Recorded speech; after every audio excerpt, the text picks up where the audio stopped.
dangerous journeys into modern time.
Initialize booting.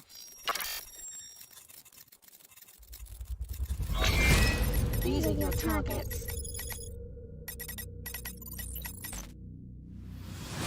You must find, capture and contain them until extraction vehicle arrives.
System online.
Good morning, ladies and gentlemen. Welcome back, of course, to Relog Media's 9 to 5 Swiss day number 3. We'll get to see some more matches here today. Joined by Truman as we'll kick off with the first 2 best of 3s. Starting out with that 0-2 game. It's going to be an elimination day. It's SJ versus Espada. Yeah, it's going to be a pretty tough one to see. I've seen a couple of their matches this week, and honestly, both of them looked pretty much lost, which is surprising to me because Espada normally is a very solid team, and it's just, at least to me, it looks really weird seeing them 0-2. Would have definitely expected them to at least take 1, maybe even 2 series this tournament so far, and it's going to be a tough one for SJ. I would say the maps that we have that have been vetoed have become clear, and it's going to be the first opener picked by Espada going to be Mirage. The second map is going to be Nuke for SJ, and Inferno as the decider. What are your thoughts on these maps chosen? Yeah, I mean, Mirage for Espada seems like a pretty solid choice to go for here, especially given the fact that they do have a stand-in. They have their coach Hallie standing in rather than the sort of their regular roster, so they're going to play a little bit more of a looser style map, play a little bit more of a less tactical map. Of course, we don't know the coach's performance. We don't know if he's been keeping up with the persistent playing, but Nuke is a standard pick for SJ. We've seen that pretty much day in, day out from their map picks. It's their standard one. It's one that teams should start to read them on at this point. They're picking Nuke into every best of 3 they go into at this point. Teams are going to start to work that out. Yeah, it's going to be a tough one on that regard. I mean, if you check the percentages, it should mean that this is going to be a 3-map series. I mean, SJ is...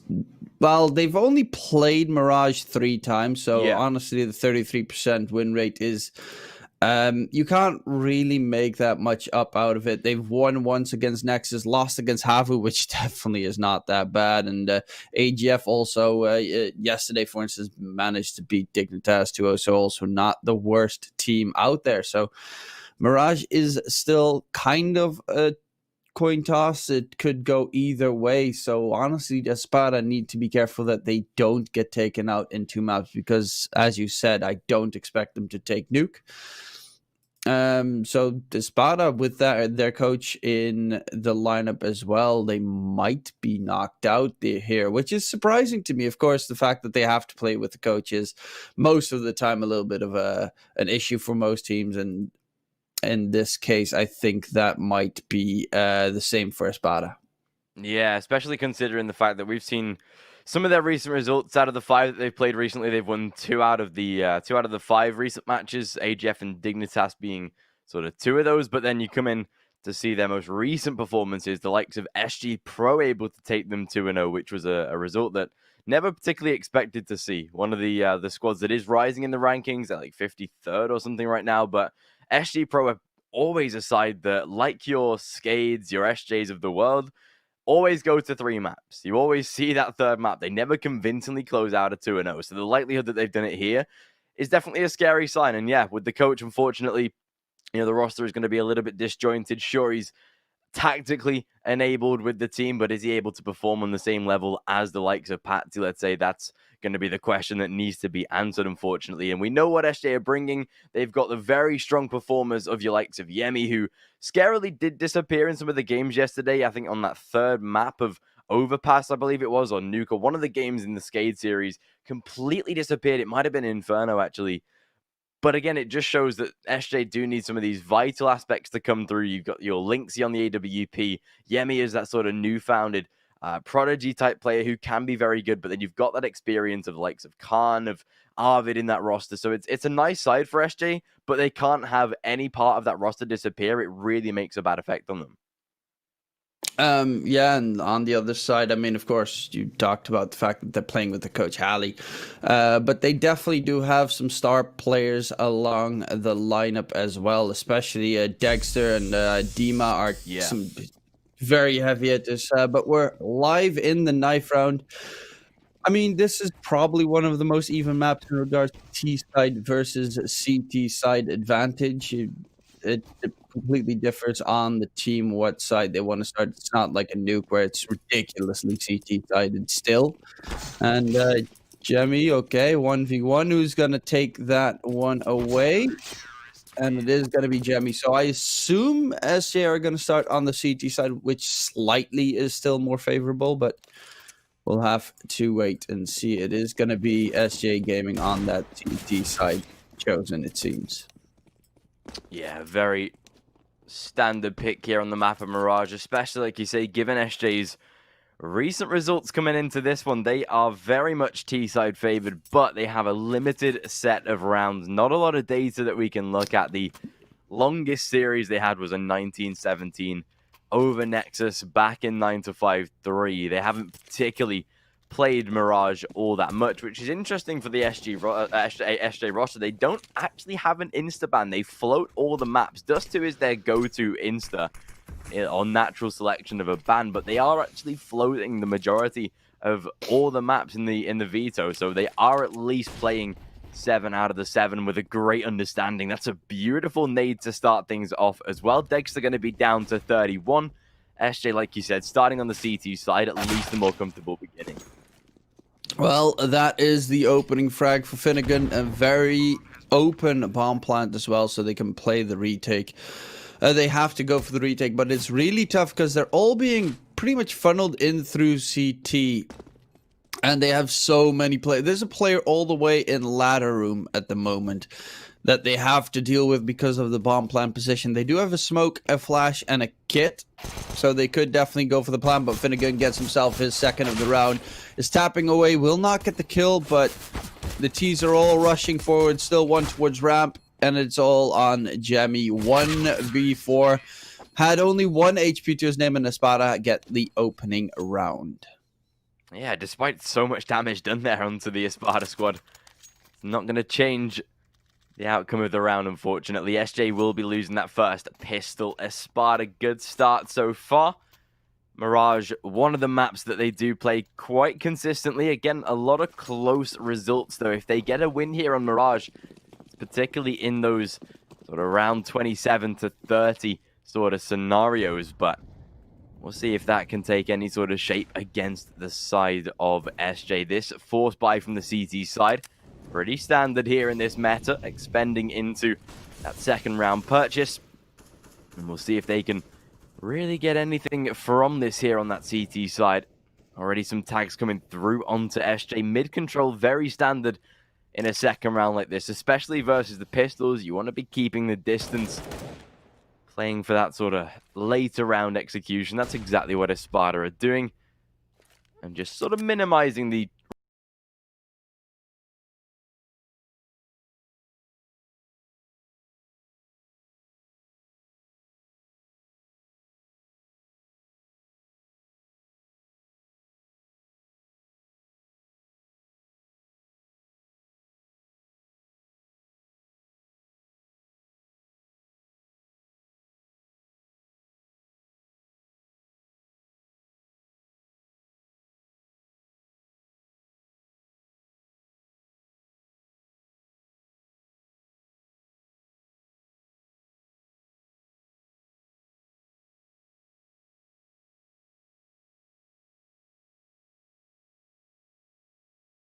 risk of casualty here with SJ just very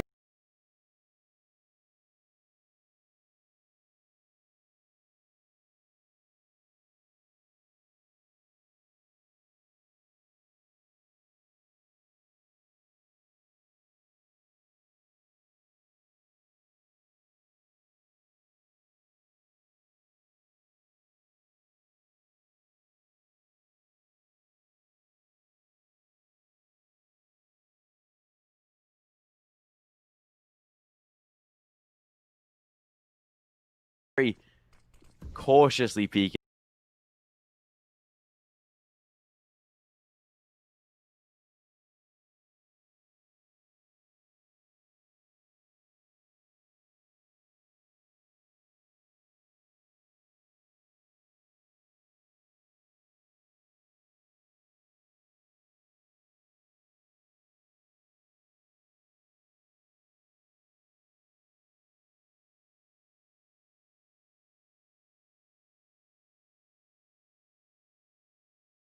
Into middle. They've got to be careful, but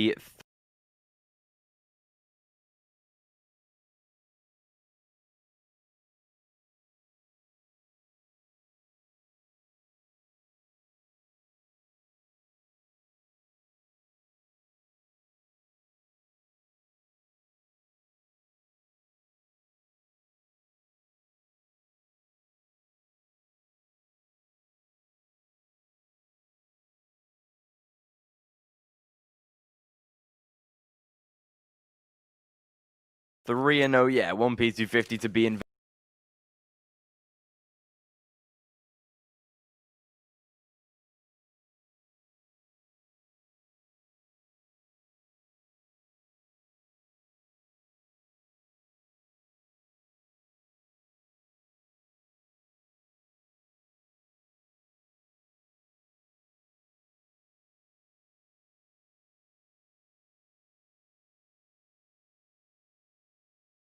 Invested, but very little.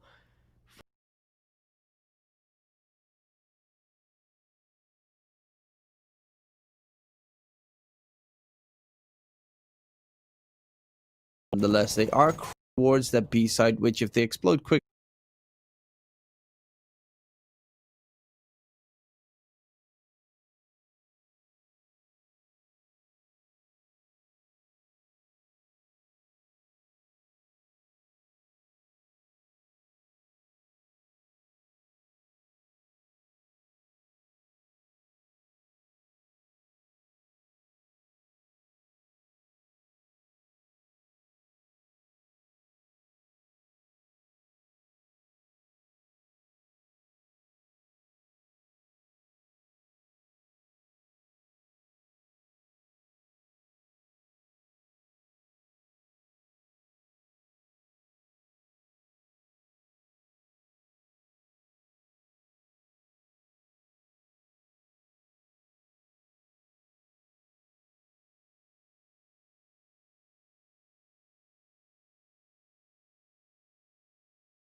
Does not matter. We'll keep finding the frags at this point.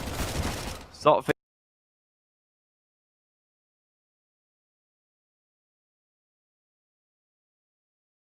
Execute coming out, and Arvid just jiggle peeking at the moment. Is it going to be a full push forward? It seems they're just trying to bait out a little bit of that CT utility, but of course it will cost them as well. There's going to be the XQ coming out. That nade is going to do a lot of damage to Finnegan, and one player on site. Halley gets the opener through the smoke, spamming through the wall towards CT. Dexter gets that kill, and honestly, Halley's not looking too bad at the moment. I think he's on 7 frags, top fragging for his team. So maybe that coach secretly is a top tier player as well, because that wallbang was also on point. Round 1 for Espada, 4-1, and a pretty quick one at that. Yeah, that's a really good round from Espada. I mean, Halley does have a little bit of playing experience. I know he played back in like 2018 before that, but then sort of transitioned into that coach role, but yeah, it doesn't seem to be actively playing, which, you know, for him to know the lineups and for him to know the spammable spots is always a really good sign. But again, that's a top fragging for the squad. Takes out Sadix as well. That's perfect. Denying all the weaponry on the side of SJ, making that round very expensive. Not going to be able to save up at the end of this one, unfortunately, and that will just be a standard eco round to come. Khan could drop out a weapon if they did want to commit to a buy, but that is definitely not the way to go about this. It should be a pretty simple eco. Pick up a full set of utility, though. That's not too bad of a purchase. But this is a great start for Espada. 4-1, especially on that T side, is a great way to begin, knowing that Mirage is pretty much a flat 50-50, maybe 55-45 CT favored, but nothing in terms of a massive scoreline. So T-side getting these sort of rounds straight away is always a nice start. That nade onto Khan as well, dropping him just above half of his health. The main objective is to either avoid or take out that AK very quickly. But so far, so good. Espada looking really promising, even with their current situation. Yeah, throwing the one nade on the player with the AK, perfect. Dima gets one little gift in return, but Espada just playing the slow game at the moment. That molly, if it's going to spread, he is going to burn to a crisp in mid, but it seems the molly, luckily for him, is not spreading far enough. Karn is getting aggressive towards apps, which was being held for a long time by Sulfik, but he now fell back and they're just going to go for that A execute, it seems. Lynxia mid could be very dangerous here, though. P250, that range, if he swings behind them, could catch them off guard. And they know it's not going to be apps because of the aggression from Karn pushing forward. So this A execute is being read at the moment. It is going to be the opening frag for Sulfik. Lynxia gets rid of Dexter, though. And will they expect another one to be that close? The Deagle coming through, 2 versus 2. Dima is also very tagged up at the moment and getting close towards sight. Holding the line, spray comes through. Dima even peeks out wide there. Catches the last player out. They lost a lot of players there, but they managed to still win the round nonetheless. So Espada 5-1 ahead of against SJ Gaming, and well, that's a definite good-looking start on the T side of things. But Lynxia is now going to be picking up that big green stick again, and let's see what SJ Gaming can do to try and hold off this aggression from Espada. Yeah, their first real round for SJ with that full purchase, having that plentiful set of utility. Only a single defuse kit, though, which again is going to make life a little bit more difficult if that bomb does go down. Oh, very nice nade onto Lynxia. That utility damage from Espada has been pretty much perfect to start out this map. With mid-control getting ready to be established once again on that Espada side. Smokes down into window. Molly just to prepare for anybody crossing over that right-hand side. Sadix is at least playing somewhat defensively. Have Lynxia on short for backup, but the smoke's coming down. Pretty standard giveaway here, actually, that there is somebody playing from that short position. Dima will extend the peak, flash through the smoke, but already being able to get away from short. It is a B-sided take by the looks of it. Bomb is approaching through ladder room. But again, the one thing about Espada is you can never particularly tell when they're committing. Great early frag by Lynxia, though. Crossfire established, and that's perfect. Yemi finding 2 as well. Yeah, the bomb is going to get smoked off. There's one player more in apps, but with bomb control, kind of surprised that there's only one player rotating as quickly as he is towards the B bomb site. Dexter gets rid of Arvid towards A still, but will you expect the second one to be in connector? He does not get shut down from behind, and now it's Finnegan who has to try and brute force his way in. Picks up the op and is going to just try and save that op. Didn't have any time left. They have enough money for a buy into the next. So, yeah, unfortunately not winning, but keeping that op alive for Dexter into the next. It's not the end of the world. Losing another one, but SJ Gaming at least managed to win the round with 3 players of their own alive, and that's the crucial point here. They need to try and start making a little bit of a bang, because if they keep losing that a lot of players, it's just going to cost them in the end. Yeah, not too bad here from Espada. Able to at least get that full rebuy. Look at the turn of pace at this point. Straight out onto that A-bomb site. Dima, that is a great entry. Kana's being shut off from that corner. Does get himself a second, though. Burning in the molly will be a quick trade back. Do they become aware of Lynxie inside a CT? Well, they've got Sadix to worry about this time. Rotate of that bomb will come through instantly, taking that right out of the A side, not wanting to overcommit to the fight. Dexter losing his life, and that will leave them now in a 1 versus 3. Sotfik making that run right to the B bomb site, might just about get there before they realize we'll be able to put that bomb down, get a little bit of extra cash on that T side, and might be able to actually work this round. Now, the utility they've got on that CT defense, nothing in terms of incendiaries or HE grenades to try and force out damage, so it's only the defensive utility. So he could get a position here, work for those isolated 1v1s. This could work out. They're waiting for each other to group in. If he spots the player out towards Abs first, it might be very doable here, which is going to be the case. Oh, he misses the shot.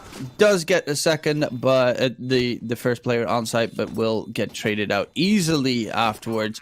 The bomb actually got very close to exploding there because of the long rotations, but it is going to be SJ taking another round, and finally they look a little bit more awake. It's going to be a full buy up again for Espada because, of course, that bomb plant, as you said, gives you that extra nice, sweet cash.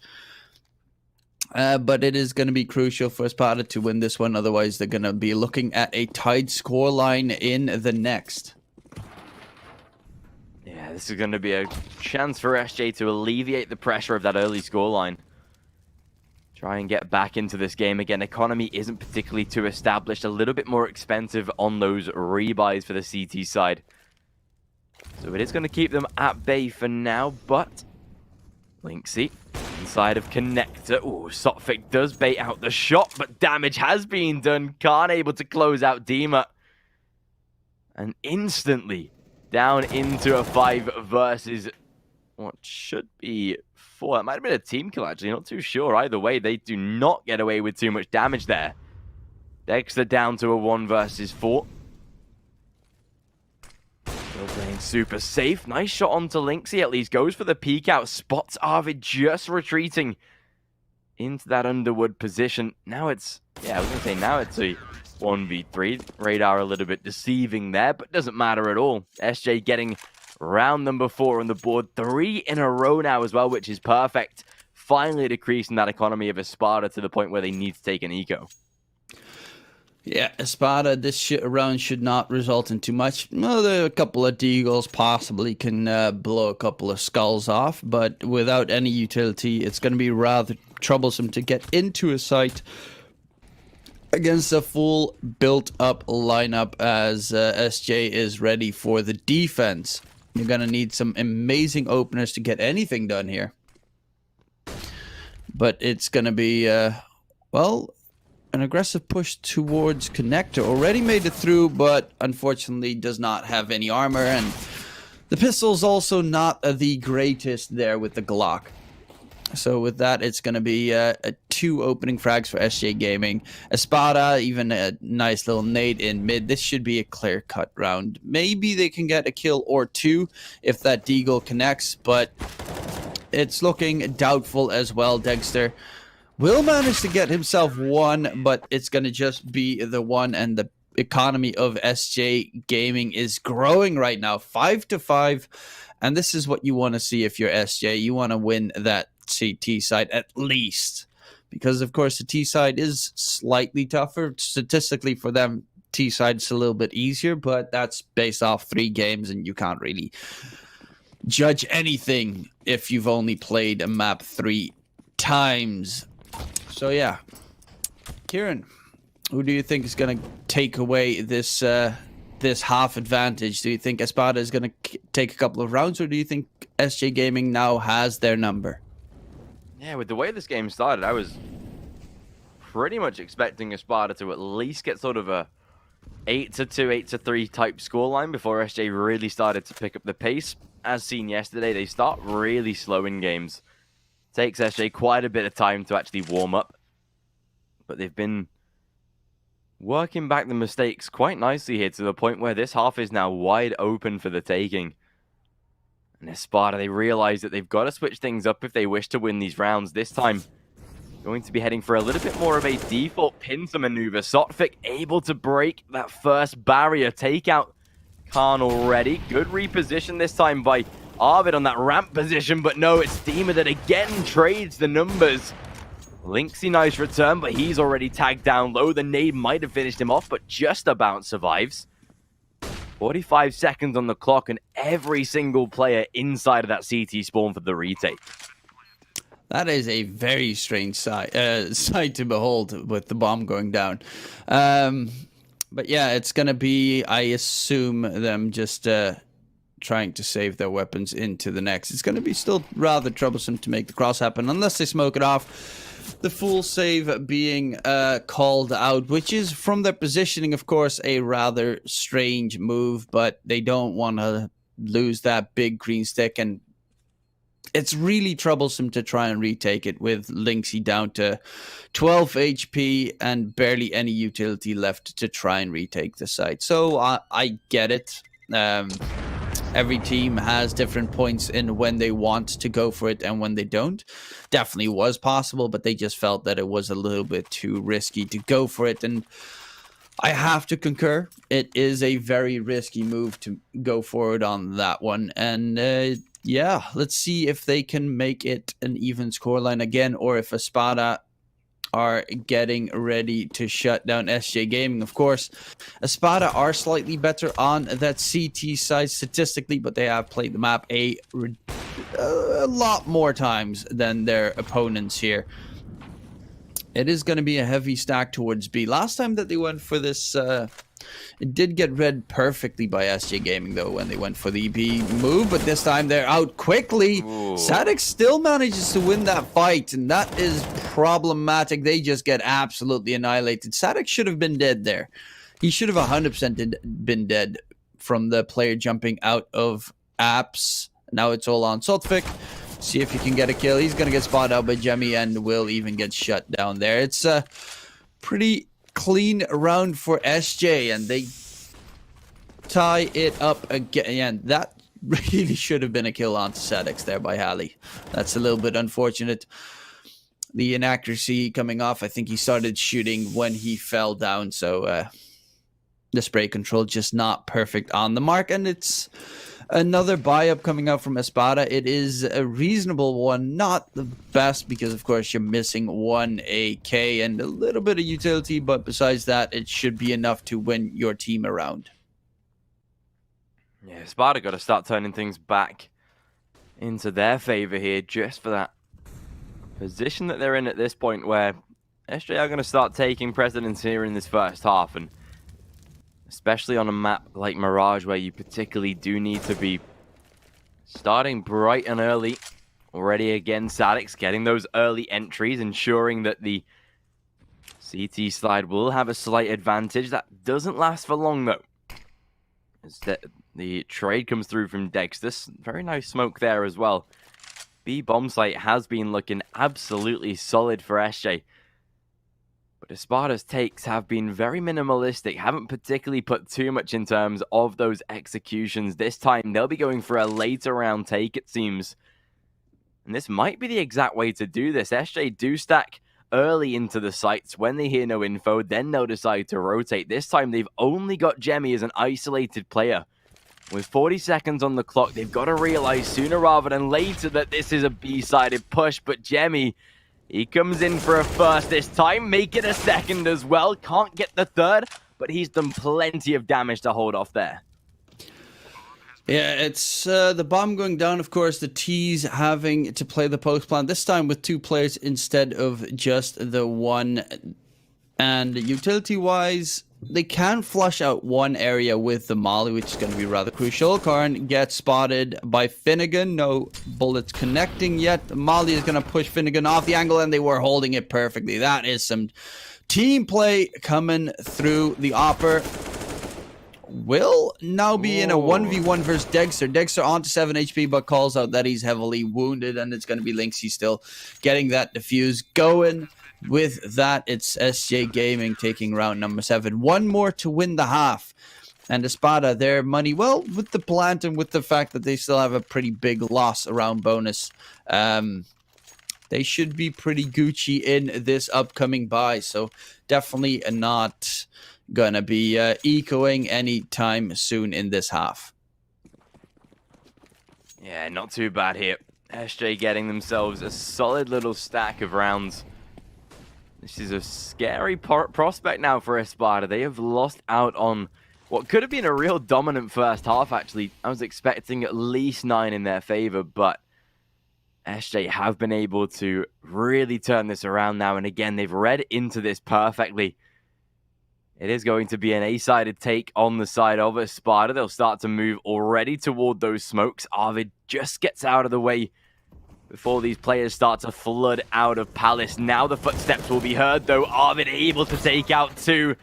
Lynxy with the trade, back to a 2v2, but no, it's Dexter that shuts him down.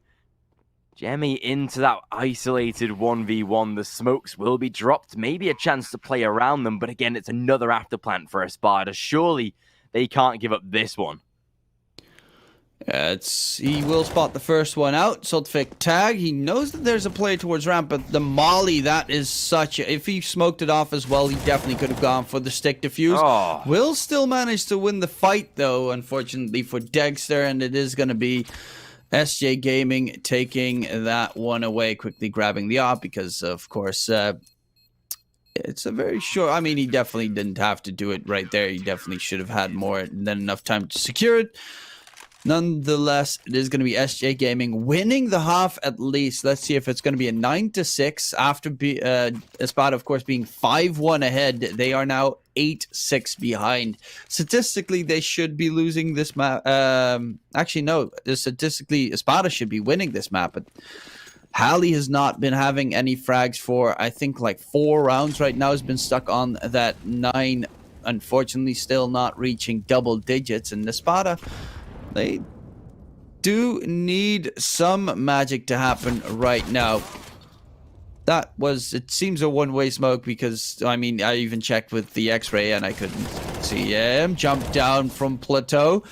Will be a defensive play coming out, but Cotton gets overwhelmed by the CTs. Now it's on Yemi again to try and clutch it out. 2v1, this time in CT. We'll start to go for the duel, but Dexter is going to win that one, and Espada at least make it 7 on the T side. Not a bad T side on Mirage to begin with, and they'll now swap over to the easier side. Yeah, 7 rounds isn't that bad, actually. I was expecting a little bit more there out of Espada to get maybe sort of 9 rounds or so, but yeah, it's not too bad to finish on this sort of half pistol round. Will be pretty much righting their wrongs, essentially, if they do find victory here. Of course, Espada are 1 out of 1 for pistols at the moment, looking to make it a clean spree on Mirage so far. But SJ, 2 full sets of utility. This screams a B-sided execution. That seems exactly what they're going to do. Smokes already being lined up. 1 for kitchen window, 1 for the sort of bench cover to be able to get out of apartments. Pretty standard B-sided take there. For short, actually, fair enough. We'll block off short rather than the Van Cross, but that forces Espada to play very defensively with those USPs. It will allow SJ to sit up close and personal. Very nice site taken. A simple bomb plant with an early frag for Jemmy as well. Yeah, they do have a kit and a smoke on the side of Espada, but it's going to be troublesome to get into the site. A is a lot easier to retake than B. A lot of unknown angles that you need to peek, and there's always going to be one bench, so you can bet your money on that player being around that area, and it is going to be exactly that. Sadix gets himself a double. Jemmy gets the last one and a clean sweep for SJ Gaming. Espada get pretty much overwhelmed there on the B side. They immediately disengage, and just don't have the weapons or utility to try and retake that site successfully. With just the smoke, you cannot really get much done there. You could possibly smoke off short, but there are so many unknown factors on the B-bomb side that it's rather troublesome. And this time, it does seem that SJ Gaming are more headed towards that A-bomb site. Of course, doing a little bit of a different strategy, as you said, in the first map that Espada did on their T side, where they didn't want to go for those close-range engagements. But A site, the player underneath Plateau Finnegan with that deagle might get the opening kill here. You spot a player out. That's a nice headshot, getting rid of Jemmy. Dropping the bomb as well. That's all the intel they need. They can rotate from the B bomb site as well. The bomb gets retrieved. No tags onto Arvid. He's just spraying like crazy. Mid was actually being held by 1 T and 4 CTs defending it. Saltfix gets the kill onto Lynxy as well. The damage is being dealt to SJ Gaming, and these deagles come in heavily. We do have one play towards apps right now, and they're actually rotating. The T's are all rotating towards B, which is kind of interesting to see because the CT's already rotated that area as well. And they're going to just rush forward, it seems. Will get spotted out. Nade comes in. Should do a decent amount of damage. And it is both just 1 deagle tag away from dropping. Drops right in scout vision. And towards short, Arvid's going to get shut down. They keep 3 Espada players alive as well. And the deagles just reign supreme, Kieran. Those guns are still a little bit BS sometimes. Yeah, those Desert Eagles always so pesky. Dexter even swiped an AK right at the last second as well. That's a really profitable round for Espada there. Able to win out the anti-eco. SJ will be forced into a force buy of their own. Sadic's able to at least get a Galil out for the play, but the rest onto Deagles, and that just shows the power of Espada. Those pistols really coming out to play, and we'll see just what the CTs can do now to almost prevent the uprise of SJ. That pistol round should have been a clear-cut sign to at least make it to 11-7. That's going to be a real disturbance in the momentum. However, Sadix does find the first kill. Good trade by Sotfit. Khan being tagged as well. That scout ripping into some very nice damage, but can't take away from Sadix. Second kill for him. With players like Halley and Sotfik tagged, they've got to be so careful. SJ, they're trying to win this round back in their favor. There might just be a chance that they can counter the anti-eco, play back-to-back rounds here. Look at Jemmy. He's all the way towards jungle in the back of CT right now. He's going to flank one, catches out Sotfik. And all of a sudden, they're being lynched down. Luckily, Halley gets a couple of tags and takes down Jemmy. It's a 3-on-2 situation. Finnegan has to go big towards Connect here. Will get the opener. Peeks out wide. Gets the second. Gets the third. All 3 easy cleanup for Espada. Beautiful play from Finnegan to win that one for his teammate. Got super dicey, but that is such a crucial triple coming out from Finnegan. Look at this. Beautiful headshot into headshot into headshot. All 3 perfectly executed right there. And SJ Gaming, they don't have the money to go for a buy. So this is going to be an eco on their side. Should be Espada getting on to double digits first. Yeah, scarily. They are back in the lead now. This is Espada starting very dominantly on that CT side. Like you say, that 1v3, well, 1v3 scenario was very much needed. SJ onto full Glocks this time. Sotfik confident enough to go for the swing inside of middle. Of course, they're facing very basic pistols. Simple shutdown, bomb dropped as well. That will pretty much close the round as easily as that. A flawless victory as expected. And Espada starting out very well here. 10-9, double digits ascertained, but it's SJ now that will be into their opening purchase. No money for an AWP. Lynxy will not be able to get himself onto his preferred weapon, so it is going to be a 5-man rifle setup. But instant upgrade for Espada. Dexter straight onto that sniper. They'll be looking for an instant shutdown of this type of round. And a full buy to do it in. Full M4s, AKs, plenty of utility. Glad that Espada aren't keeping up any of those MP9s.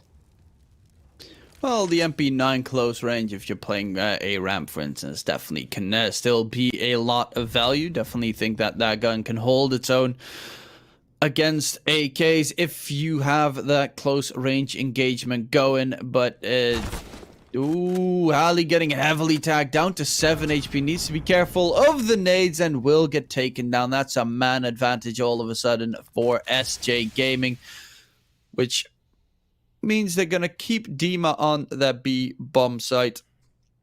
But they just did not even move an inch on Espada. They're holding down that mid crossfire. The peek out wide comes through, and honestly, Dexter just, well, cost him his teammate's life. Nice flick coming through. Oh my god, the defense. Dima chiming in from short as well. Oh my lord. They have bomb control in mid as well. Great defensive hold coming out from the two players. Dima now jumped towards jungle, and well, Karn is on that A bomb site trying to crawl his way closer to the bomb in towards mid, but it's going to be rather troublesome with Dima's positioning coming through, because Karn, with the time ticking down, he has to make sound to try and retrieve the bomb, and that's going to cost him dearly because he's just going to get shot in the back by Dima. Great round from Espada. Looked a little bit dicey there, but Dexter managed to hold his own.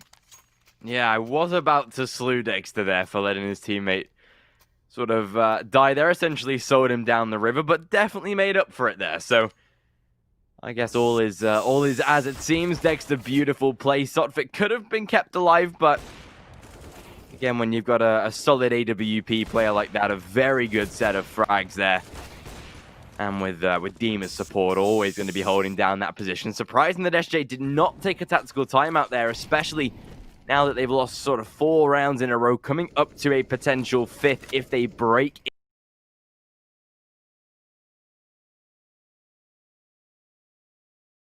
into this B bomb site. We'll see where it goes. However, Harley going to be sitting up nice and close.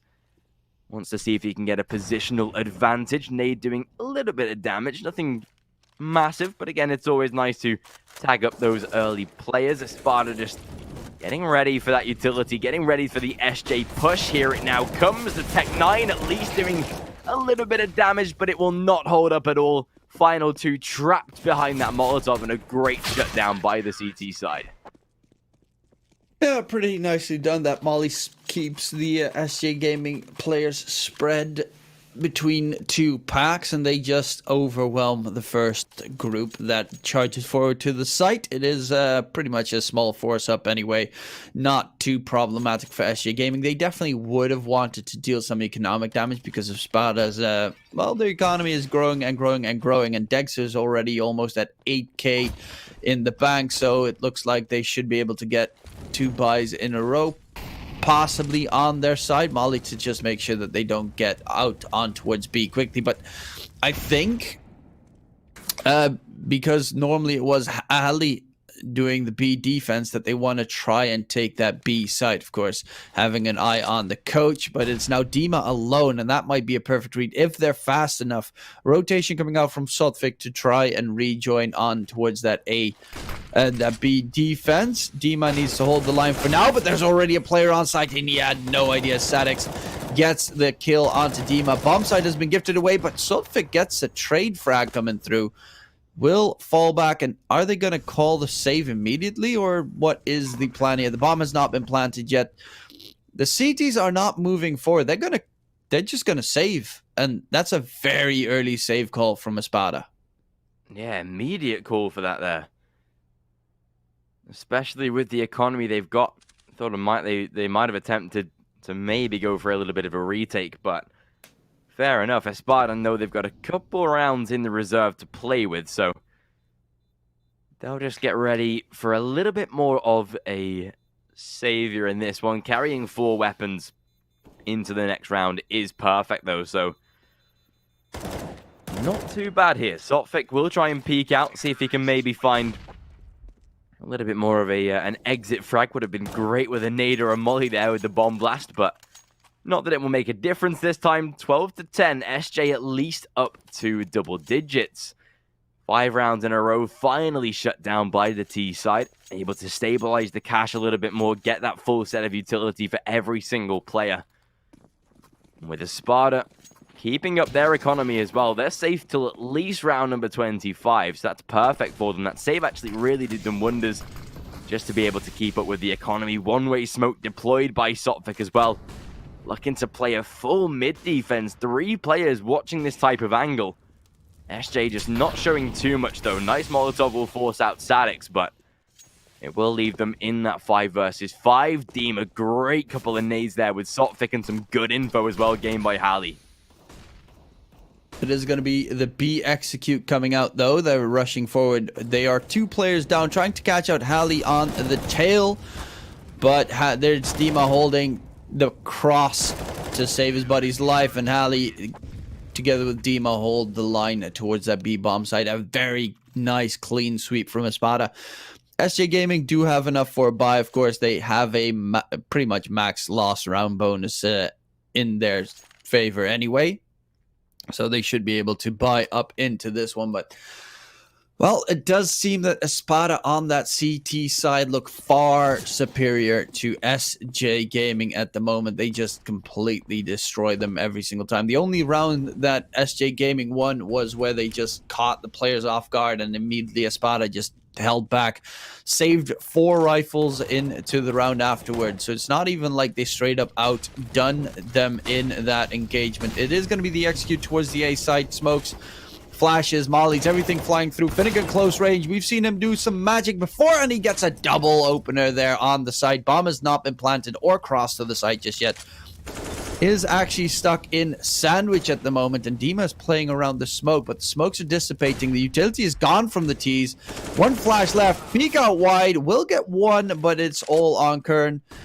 Stuck inside Palace, and he has multiple players holding down that angle. Look at that. 4 rifles aiming right down towards him. He's going to fall back, but there's a player pushed towards ramp as well, and Kern needs to be wary of that. Is he gonna cross? Yes, he is. Knife in hand. Will just get shut down. And Espada on 14. Kieran, I think Espada possibly, perhaps, might take the first map. Yeah, they seem like they are very quickly progressing towards victory at this point. Especially now with SJ in a little bit more of a tentative position with their economy. They will expend into the full buy, but this pretty much leaves them stranded. If they do lose this one, 15 would be very simply most likely transitioned into 16 for the SJ side. Unfortunately, Mirage would be out of question. But the one thing that they do have is at least those AKs and the Kevlar. Utility is very limited though. And especially for a map like Mirage, I mean, it's not particularly the most tactical map in the world, but it's definitely a map where you need those smokes. And you need to act off of those smokes as well. SJ let them dissipate on that A bomb site and pretty much walked dry into that CT defense. And that is not how you play a map of Mirage. But SJ right now setting up toward that B bomb site. They've got Halley as a solo B site defender. Dima going to be heading towards top mid. Flashed in for the peak. Will be able to spot out info, but a good swing there by Sadix and Linksy. A double kill to be found, and that's a great way to start. Halley now isolated on this half of the map. And whilst the bomb hasn't yet been retrieved and really funneled toward a site, Espada should already be considering, if we do lose the bomb site, we probably go for the save here. Yeah, it's a tough one indeed. But Halley gets a kill in return. Finnegan chimes in as well, but the B bomb site is the main target of their assault. It is going to be them rushing forward aggressively. The flank from Halley coming through as well. Are they going to call the save? They're not really 100% sure just yet, especially of the positioning, of course, of SJ Gaming. And it seems they're going to go and move forward with their plans. 3 versus 3. They have 3 kits on their side. And they have a pretty nice aggressive push on 3 different angles coming. Actually, 2 going through mid. Halley from Apps will get the opening pick. Does spot out a player towards bench, so can give the intel to his teammates. 1 in market at the moment. But the time is ticking down. They need 1 to stick the defuse, and Jemmy needs to peek out wide. Gets spotted by Dexter, and the retake is successful. Espada on 5 map points. SJ Gaming definitely looked like that should have been their round, but Espada managed to clutch it out. That's so good there from Espada. Completely closing down the options of that SJ side. And luckily at this point, they do get themselves a bomb plant, or else money would have been pretty treacherous for the final round. They do have pretty decent round loss bonus, though, as well, to add into sort of the fact as well. But it is going to make SJ's life so much harder here. Maybe expecting a little bit of a faster rush. Molotov deployed to shut down any sort of offense. Second molly in the back as well. Just making sure that they can't aggress any further. But like you say, Espada with so many rounds in reserve, with 5 map points on their back, and so much economy in reserve for the likes of Finnegan. This is a great opportunity for them. Dexter, though, does lose out his life, although does take plenty of damage away. They've got an underpass push coming through, though. That should be a simple shutdown. And exactly so it is. Advantage back with SJ. Sadix is particularly low, but he will take the sniping duties. Oh, the underpass flank. No, not red. Hallie not able to put that into good use. That should be the round for SJ. Yeah, unless Finnegan goes big again, has the molly.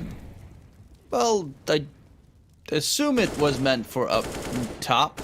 Right there, 2 players inside connected. There's a flank coming out from Dima in lower. Might catch them both off guard here. Great flank coming out. We'll get 1-2. Shut down, and it is going to be Sadix with the op rushing towards that B-bomb site to get the plant in.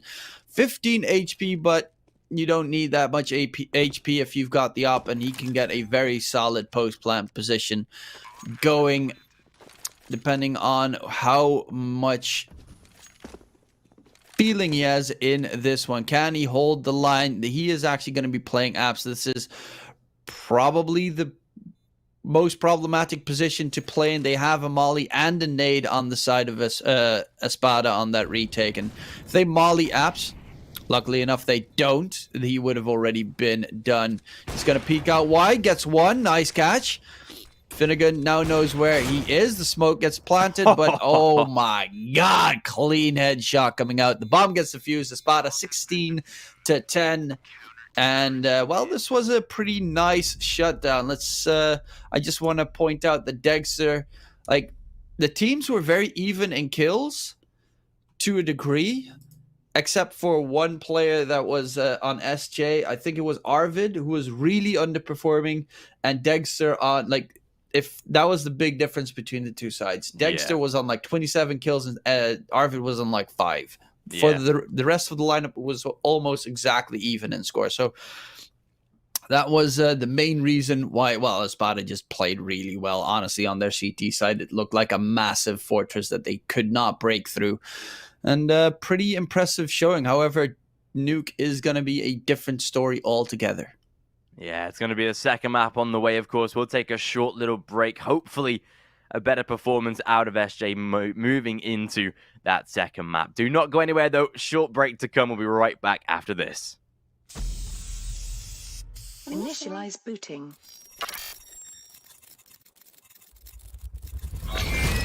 These are your targets. You must find, capture and contain them until extraction vehicle arrives.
System online.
falcon cannot hear the falcon.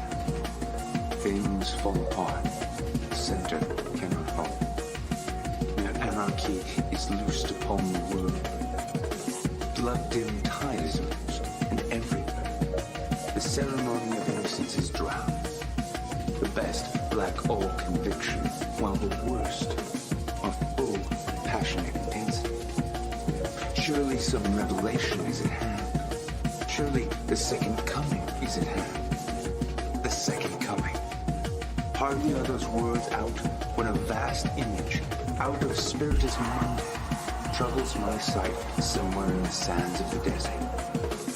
A shape with lion body and the head of a man, a gaze blank and pitiless as the sun, is moving its slow thighs, while all about it, real shadows of the indignant desert birds. The darkness drops again, but I know that 20 centuries of stone sleep will vex tonight man by a rocking cradle. And what will a feast? Its hour come round at last, slouches towards Bethlehem to be born.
And welcome back, ladies and gentlemen, of course, into our second map of the series. SJ versus Espada kicking off here on Nuke. Seems like we'll have a slight little technical pause before we dive into that knife round, but does give us a great chance to converse on this map of Nuke. Espada, the one thing that stands out for me, 8 maps lost in a row here. Yeah, and even then, from the last 13 maps, they've only ever won one time on this Nuke, and that was against Pact 16-8. They have taken a lot of series to OT though, and almost a full distance, so they have been close a lot of times. Definitely not out of it, but it is going to be tough, especially when you're playing with your coach instead of your regular player on your side, and all these unknown factors. And you're also up against a team that has a pretty good streak on this map. They've been on a 4-win streak and have a pretty solid run on Nuke as well. 66.7% win rate on it. 9 maps played, 6 won, 3 lost. Not too bad. So this might be a tough one for Espada, of course. We did expect Espada to take the first map and then the second map to probably go in SJ Gaming's favor, but we'll have to wait and see if that's going to be the case here, because honestly, when it looked to Espada's CT side compared to SJ Gaming's T side, I really felt like Espada had their complete number right there.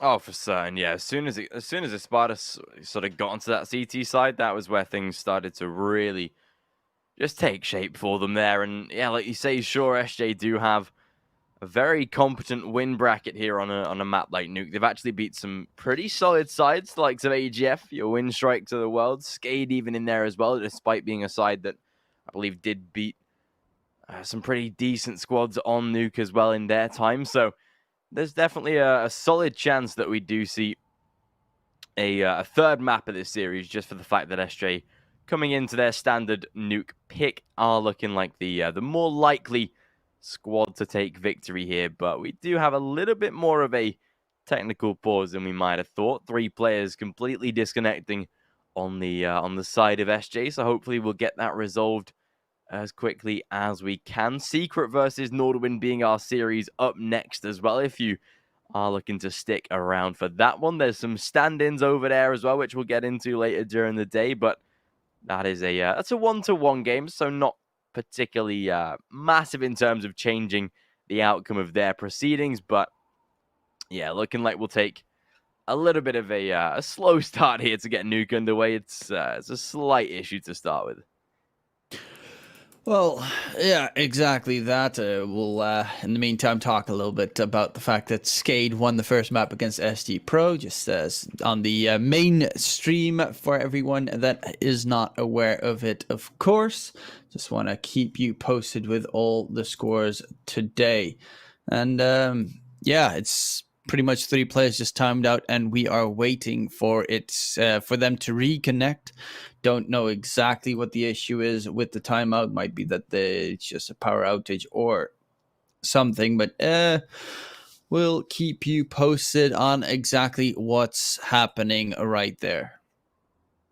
Yeah, we'll get this fixed as quickly as we can, especially being on SJ's map pick. Don't want any particular issues to arise. Hopefully no major sort of outage, but apparently it is some sort of server issue, so hopefully we'll get that fixed. We'll go to a short break though. We'll take a short little pause before we get into this. Seems like it might take some time to fix those, so we'll be right back after this.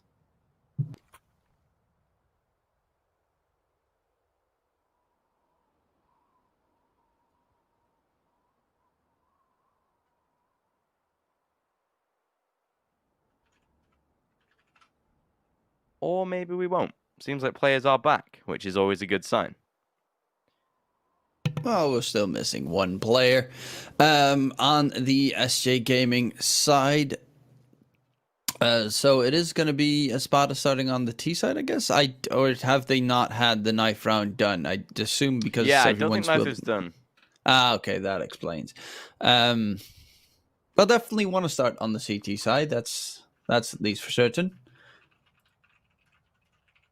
Especially on a map like Nuke. Yeah, Nuke is an incredibly CT-sided map. It's so costly for the T side as well. If you want to, like, my favorite thing on this map is the full A execute with molly smokes and everything through the windows up top.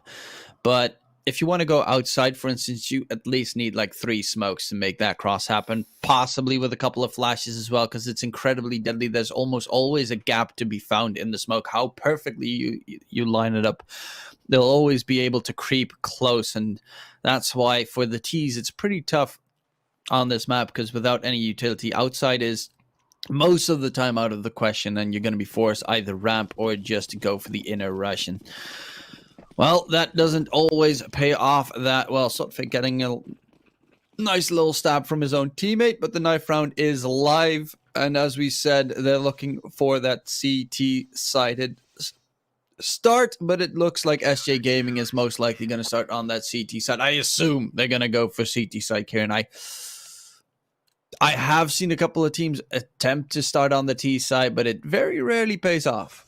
Yeah, especially on a map like Nuke. Again, it's one of those where if you are feeling super confident, you definitely maybe take that sort of risk. But SJ, they understand what needs to be done here. They'll go for a straight-up CT-sided start. So we'll get this pistol round underway, get this map started here. The SG.pro side are looking to battle back on Nuke as well. Both of the maps taking us on Nuke here in this second one of the series.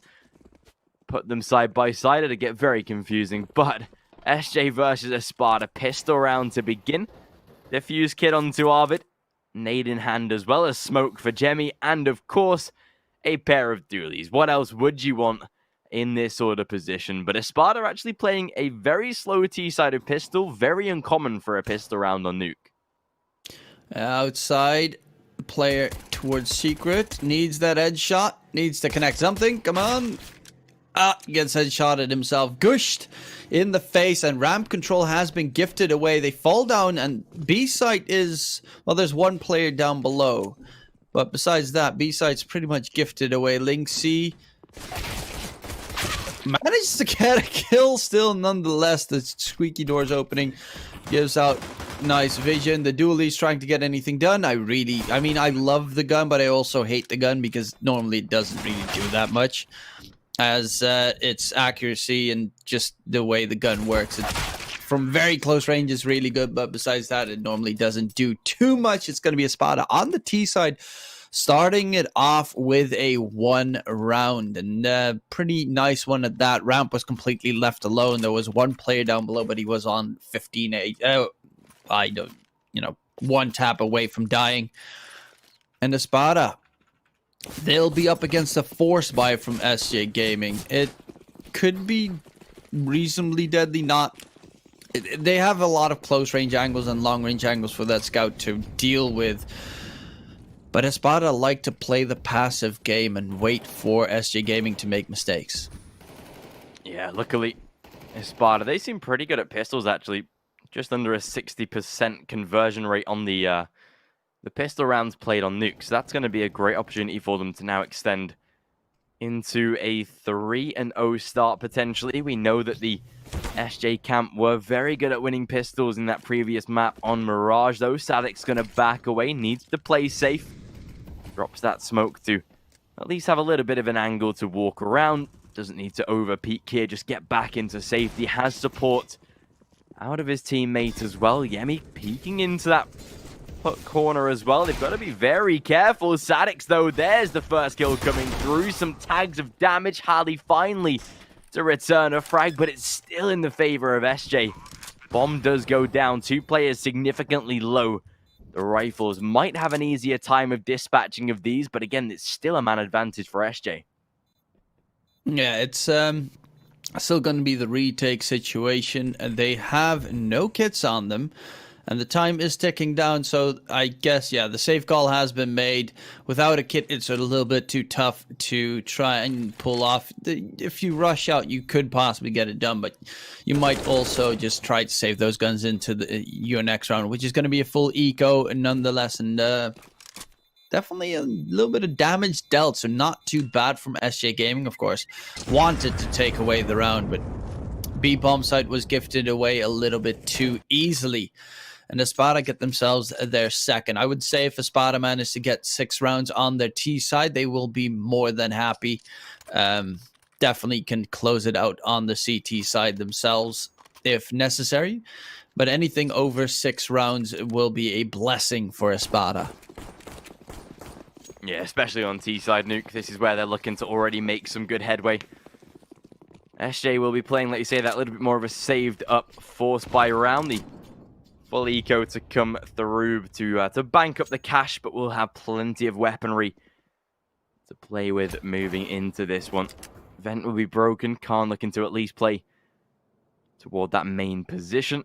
Nobody from Espada really overextending this type of angle, though, not wanting to give up any free frags. They know the weapons were saved. They know what sort of round they are up against. But this time, Sadix, getting ready for that ramp control again. The smoke, once more to be dropped.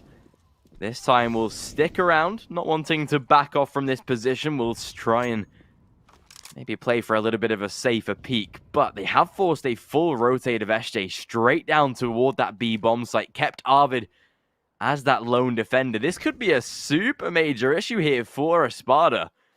As they try and head down to that B site, they've got a lot of players to fend off against.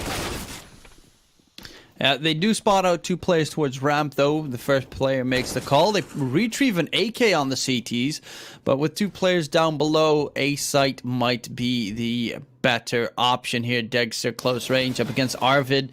Arvid, well, he's taking some tag damage with the 5-7, trying to find an opening to get himself a frag for his team, but Jemmy comes up through vents, will get the kill in return, drops the bomb as well. Finnegan, there was absolutely no reason to run that far forward with the bomb in hand, and a very strange smoke coming out from his teammate from heaven, but it is going to be 1 versus 3, and it is going to be Saltfig taken down. A rather questionable round from some moves from Espada, and they will lose it against those saved weapons from the previous one. And SG Gaming, well, that's going to bank them a lot of extra money into this buy round between the 2 sides. Espada, that was not the round that you were supposed to lose.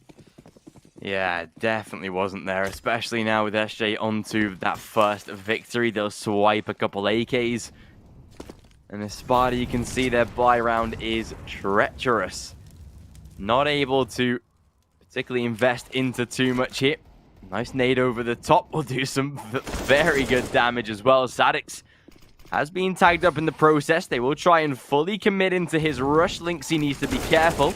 But Arvid, nice early entry. Dexter dead. It is a AK or a Lil wiped out of that position, which is absolutely perfect. SJ with that 1-man advantage, especially in a round like this, a perfect way to begin. Yeah, Ali with the deagle outside needs an incredible shot to make this one work. He is going to get peeked in by Kern, and Kern will just execute him pretty easily. Jumps down towards Secret. They do have 3 Ts at ramp at the moment. 50 seconds still left. What is their plan going to be? They're dropping a little bit low on HP. Utility is, well, 2 smokes and a flash, so they definitely can flush out the more important angles on that B-bomb side. But they are ready and waiting to pounce here on this SJ Gaming squad. Look at that. Kern down below towards double doors gets another one for his troubles. And they're trying to make the cross happen to get the bomb plant in. There's still one in double doors, gets sprayed towards, but the player towards control is going to peek out wide, and Jemmy on site as well gets a nice kill indeed. It's going to be Espada 2 versus 2 against SJ Gaming, and Espada are out of cash, out of money, so they're going to be forced to eco into this round. Not too bad here. Espada finally being taken down from their pedestal. SJ, good start so far. Will be able to get a solid beginning to kickstart the CT side. And that's exactly what you need in that sort of position as well. Just need to be capable of closing out those simple CT-sided rounds. We know that Nuke is very much CT-sided. SJ proving that exactly so as well so far. Outside, really no casualties. A flawless round from SJ. Simple cleanup. Money is stacked for that CT side. Finally, the first investment to come through, as the AKs will now be bought up. No AWP, unfortunately. Players like Dexter yet to get off the mark as well here on that T side. Yet to really put any fragging power on the field. But we'll see how this one goes, as SJ, they'll be getting ready to try and alleviate some of this early pressure. Get a nice start here. A 5-2 is on the horizon, providing they take away this gun round. And knowing Espada's track record on a map like Nuke, 8 maps in a row, majority did go into double digits, if not overtime, but proving that it's not their strongest map. Some good entries to start by SJ as well. Yeah, aggression outside from Espada not paying off just yet. Is going to be another one creeping up towards Secret, and they're just getting completely torn apart. No one... Espada is also not playing together at all, trying to go for the default and see if they can get an opening kill, but SJ Gaming, they are nice and huddled up playing the refrag game. Now it's going to be again Espada moving towards ramp, which is pretty much their main plan in this map, it seems, and that is just head over towards ramp if all else fails. SKADE was waiting there for them. Gets himself 3 frags in that round, and it's looking solid for SJ Gaming. 4-2, forcing Espada again on an eco/semi-buy. Probably a couple of deagles being bought up, but they need to make something happen together and not just split up completely and give SJ Gaming free chances to trade every possible frag you can make. Yeah, not the best position to be in here for Espada. So far, so good. SJ keeping what should be that 5-2, ticking in their favor. Great start here on Nuke so far. Outside control established by the T side. Pretty common for these pistol rounds. Try and keep the distance. So far, Hallie, nice shot as well, but Lynxy quick to return those trades. All falling pretty simply. Dexter, nice headshot. We'll at least be able to find one of those frags, add in the impact, make some casualties on that T side, and get a little bit of extra bank for the kill bonuses as well. Potentially a weapon that can be retrieved, but they're not even going to worry about that. They're going to go straight for the A-sided take, see if they can actually make something out of these Desert Eagles that they've got remaining. Dexter just waiting for the right time to strike. Could get perfect timing on Arvid here. Knows exactly what is up. Nice shutdown by Finnegan. Good return by Dexter as well. All down to SKADE, and this round is still up for grabs. Espada on the road to winning a full eco, and that's exactly what they do. Yeah, they just played a nice round of whack-a-mole right there. The deagles come in heavily. I mean, that was some nice deagling all together. They just had absolutely no idea where the second player was. Yes, they knew that Dexter was up in heaven. They just, I mean, that was a given. They heard him run outside, so that's the most likely position that he'll be.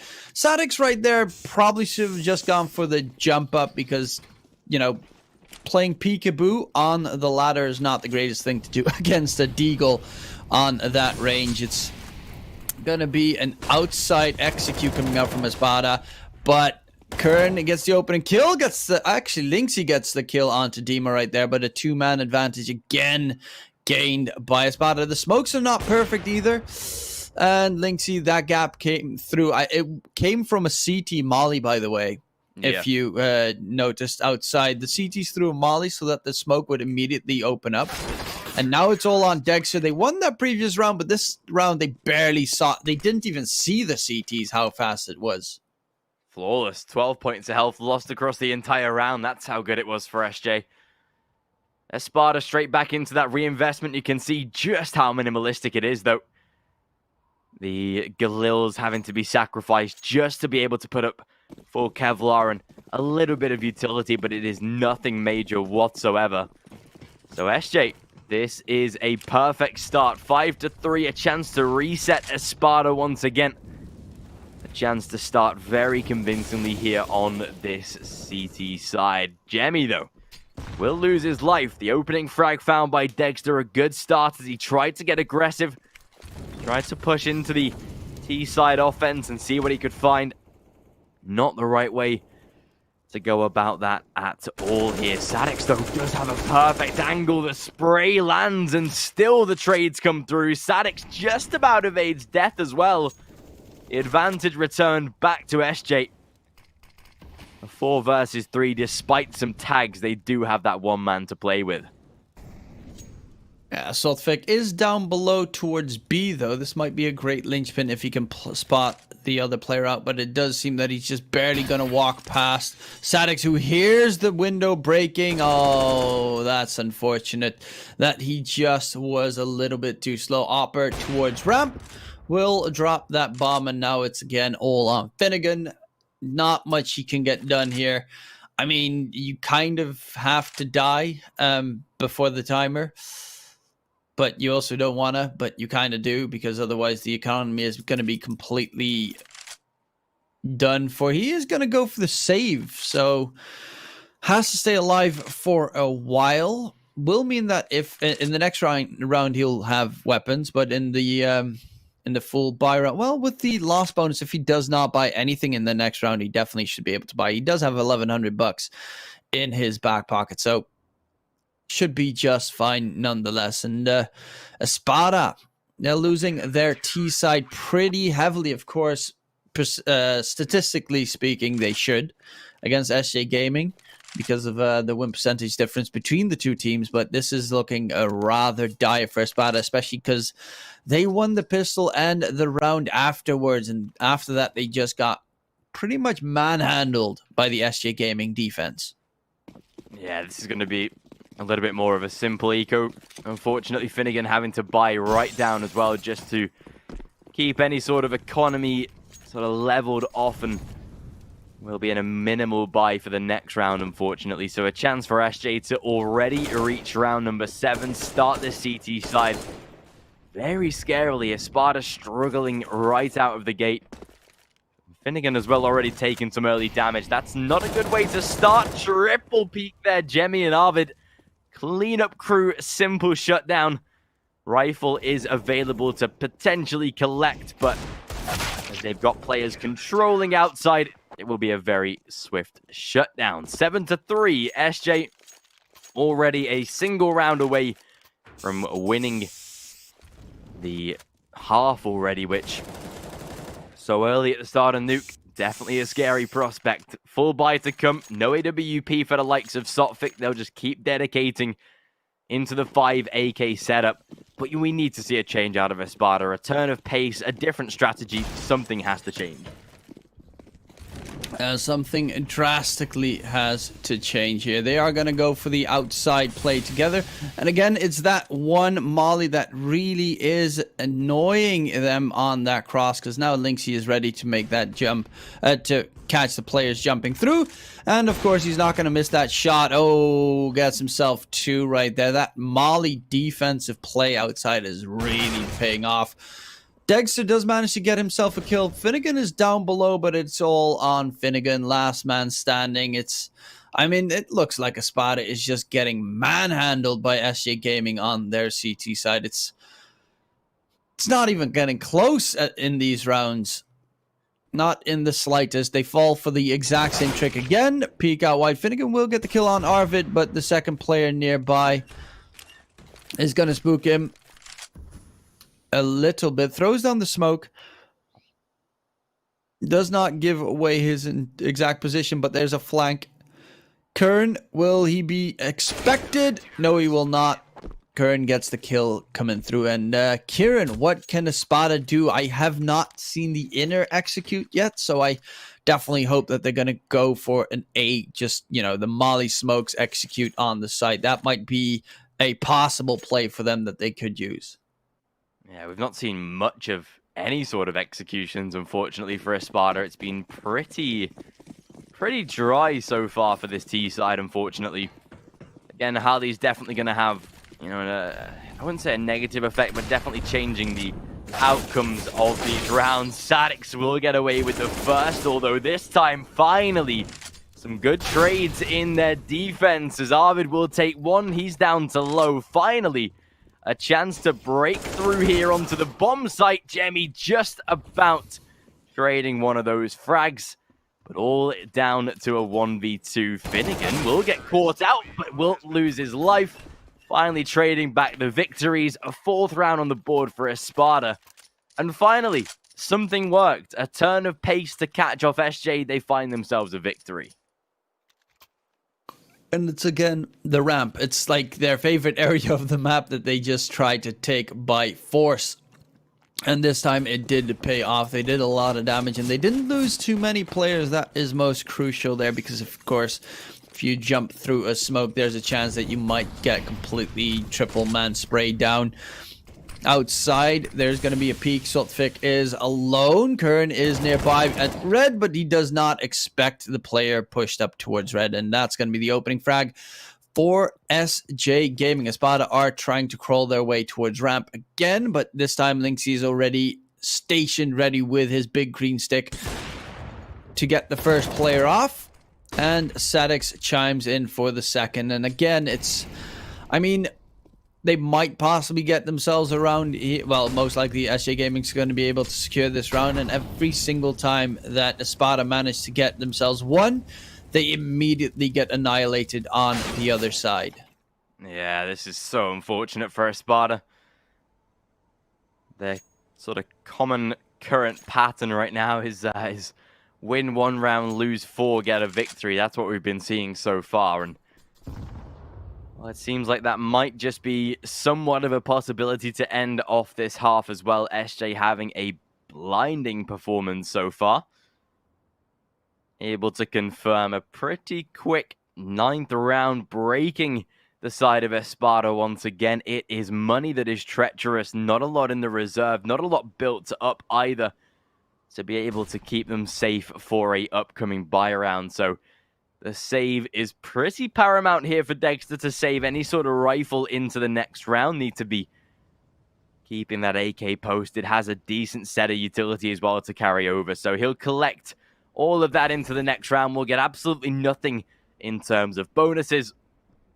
And SJ just ticking very quickly towards not just double digits, but potentially extending that up to a maximum of 11-4. You can see the buy around here. They might actually reinvest.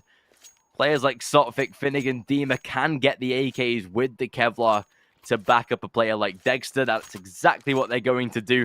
Will be a pretty minimalistic round in terms of utility, but they've got the firepower at least. SJ have consistently handled that though, and I feel like there shouldn't be any sort of difficulties here unless they play again a faster approach, which seems like they might be doing, setting up for another ramp take.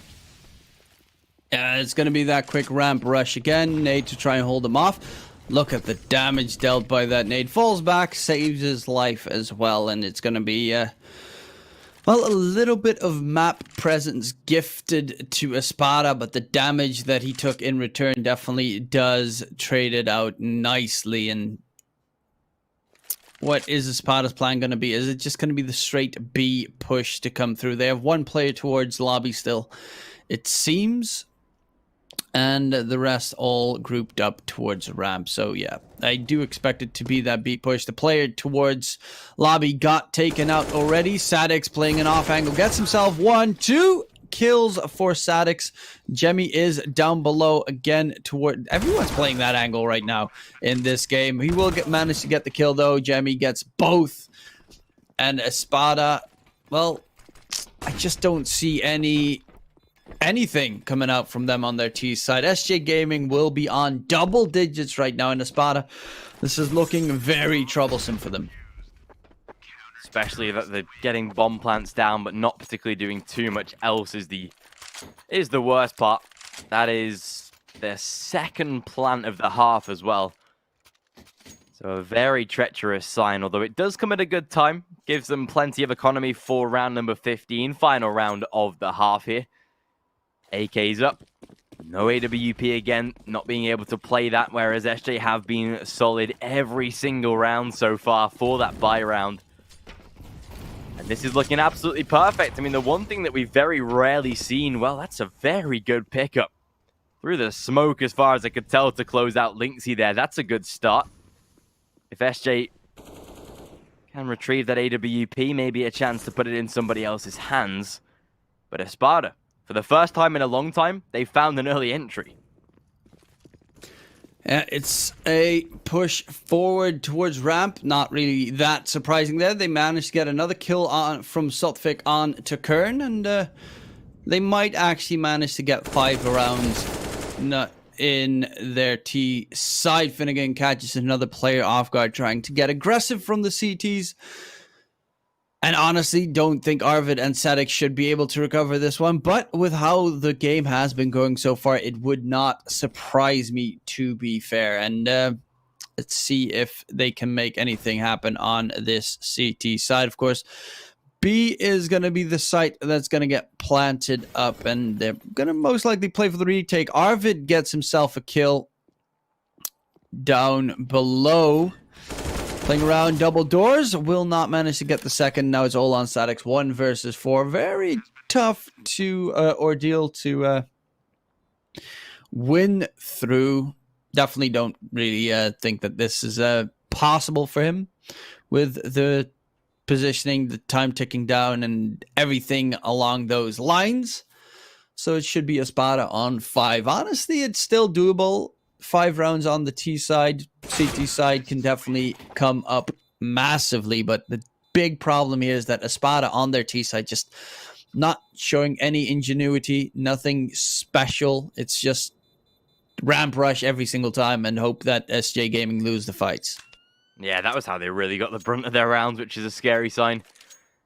The worst part about it is as well, SJ on their T side against the squad of Espada. In their previous results for Espada, they've already sort of proven that the CT defense for them is a scary prospect. I mean, teams like Apex been able to take 9 T-sided rounds. SG.pro just yesterday, 9 T-sided rounds for them. So Espada's defense does look even scarier than their offense potentially, which could write a very quick victory here for SJ. Dooley's out for Dexter.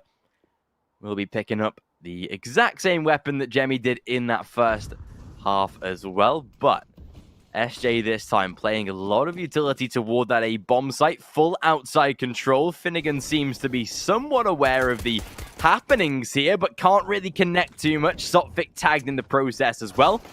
But this is the chance that Dooley's coming up big, and that's exactly what they wanted. Dexter with the double, make it a triple actually, and Espada grabbing a very vital pistol. And that is for the first time in, I think, about 10 games that I actually see the Dooley doing something. Most of the time, I just see them whiff every shot and get tapped in the face, and then it's over. But okay, it's good to see that gun finally actually working out for a team. Espada, very crucial pistol, as you said, and SJ Gaming, they don't have that big comfy cushion that you kind of want to have on the CT side. Peek out wide from Sotvik, executed by Lynxy though. That is not what you want to have happen on the Espada side of things. They are going to be able to recover that SMG, but how are they going to be able to defend this one man down on Espada to start this round off with not the greatest of starts?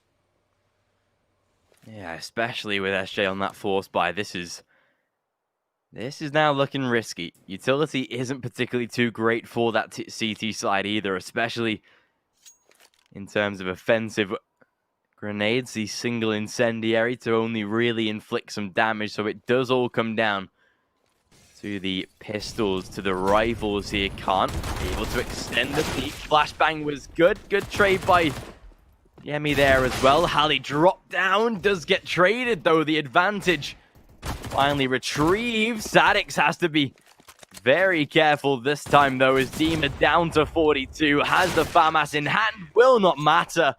And SJ Gaming, it's a force by victory. Breaking the cycle already. That is not how it wanted to start for Espada. Yeah, no, Sotfik getting aggressive outside. Thought that he might get a cheeky kill or two, but just got annihilated, and that put his team at a man disadvantage. Picking up the guns as well on the side of SJ Gaming saves them a little bit of money. Now the force up from Espada to try and turn this one in their favor, but that was a disastrous round for the Espada players. Can they recover with the Deagle, a couple of Deagles, CZ, and the SMG? Let's see if they will be able to make anything happen. Halley is jiggle peeking right now. Close range, that CZ could definitely overwhelm a Galil. Galil, of course, the first couple of bullets, very accurate, but I honestly, that is one of the guns that I completely cannot do the spray pattern of. It's ridiculously annoying where it goes completely left and right. Oh, one of the worst, yeah. Like you say, first couple of bullets, pretty crisp, but then, yeah, it gets very difficult to handle, especially up close as well. This is going to be risky for SJ if they do commit. I'm actually glad they rotated completely out of hut there just to keep the distance from these pistols. It's a very risky operation in that sort of angle, and Khan able to come through with the first, getting a nice start here so far. Jemmy, though, moving closer toward the hood. I'm pretty sure Finnegan is now aware of his position. Will send Halley in for the close peek. That's exactly what we expected. M4 retrieved as well. That's a really good pickup for the weapon. Smoke will start to dissipate, but Halley gets into the corner. Perfect timing. Great lineup as well. And Espada, scarily, they're on track to win an eco round of their own at this point. Down to the B side they go, but it's Dima in their tracks. Khan left last man alive. That's the victory for Espada. Yeah, it's going to be the trading game between the two sides. Halley getting a triple kill in that round, of course, has been a little bit lackluster on Nuke so far, but definitely stepping up to the plate in that round. Now, SJ Gaming are they're probably, yeah, they pretty much have to force up unless they want to go for a very weak buy afterwards with Lynxie and Sadix. Oh, they're going to go for the full eco. That's not something you see too often, especially with a player on 1550, so that he's going to be stuck with a Galil or Mac 10 later in the next round. And they're giving away the 8th round most likely to Espada. This is an interesting decision to be made. They're just going to use this round to discuss exactly what kind of strats they want. There's actually a kind of a nice boost that I've seen recently where you can, from outside of where they're standing right now, I don't know exactly where you could boost, but you could actually see the player towards heaven. Yeah. It's a weird boost that no one really ever tries in an actual game, but it's nice to see those small little ingenuities sometimes. This time it's just them grouping up and playing the time game so that they don't have to call a pause, which they just do. I mean, you have multiple pauses you can use per game, so you might as well use them, something that a lot of teams forget most of the time. It's going to be an outside cross, but they're all standing out in the open and all going to get cleaned up very easily by Espada. Scary stuff. Scoreline is becoming much, much closer now. SJ, like you say, by taking that eco, they just about get the buy around. Sadix onto, like you say, that Galil will be able to get a little bit of utility there just to support his side, but nothing major in terms of a full, proper investment. Apart from Espada, they are looking a lot safer now, scarily. Nice nade over the top, minimal damage to be inflicted. Sotfik does give up a sound cue there inside of the molly, so we'll sit back. Sadix, nice early one. Entry to be found. And SJ very quickly conversing on that B bomb site. Door open, Dima dead. A 5-on-3 already, and SJ, this is what Espada couldn't do. They just couldn't turn the pace in their T side to overwhelm the CTs. SJ doing exactly that, and they get a free round from it. Well, it's not necessarily free. It's pretty hard fought, but they did brute force their way. And Dima, for instance, was not ready down and lower for the player to open up double doors. And yeah, it's going to be that save round coming in. Very quick aggression outside. It was unfortunate that Sotfik took the molly burn damage tick so that they knew exactly where he was playing. But it is going to be SJ Gaming on 12, Espada on 8, and it's such an incredibly close game between the two sides. It could all turn around, of course, in Espada's favor if they just manage to have the hold locked down. They need to get themselves that op picked up, for instance. I mean, op outside is one of the most crucial things about this map. And especially Dexter, who is, well, a very solid op, or one of the, I would say, one of the best ones in this tournament altogether.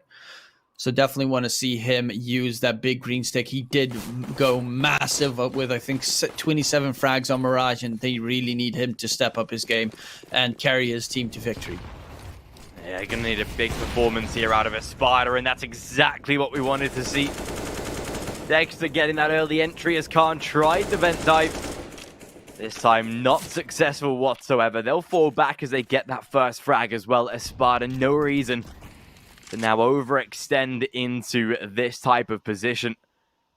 And with a 12 on the board for SJ, they know they've at least got a couple of rounds barrier to play with, but it is all going to depend on Espada's CT side. And, well, with SJ now losing that first man, complete slowdown here so far. They have left the B bomb site pretty much wide open for the taking. Dexter, the only player anywhere close. He'll be down on ramp.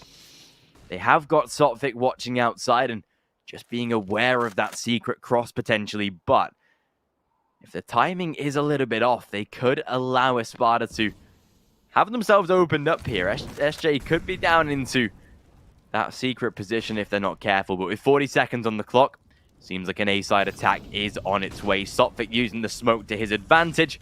Oh, the timing could not be worse, though. Arvid gets himself a freebie. Still plenty of A-side defenders, but back to a 4v4. It is going to be a straight brawl in towards the A-side. 3 versus 3, but they don't expect the entire Espada lineup to just be holed up on that A-side. And they got butchered, annihilated. Too many players there to brute force your way in, and it's going to be SJ Gaming losing the round, forcing up, actually. I thought that they'd maybe go for an eco in that one, but they're going to go for the full force behind it. Actually, partial full. Okay, there's going to be the Galil picked up by Kern. Very weak buy round coming out. Utility lackluster.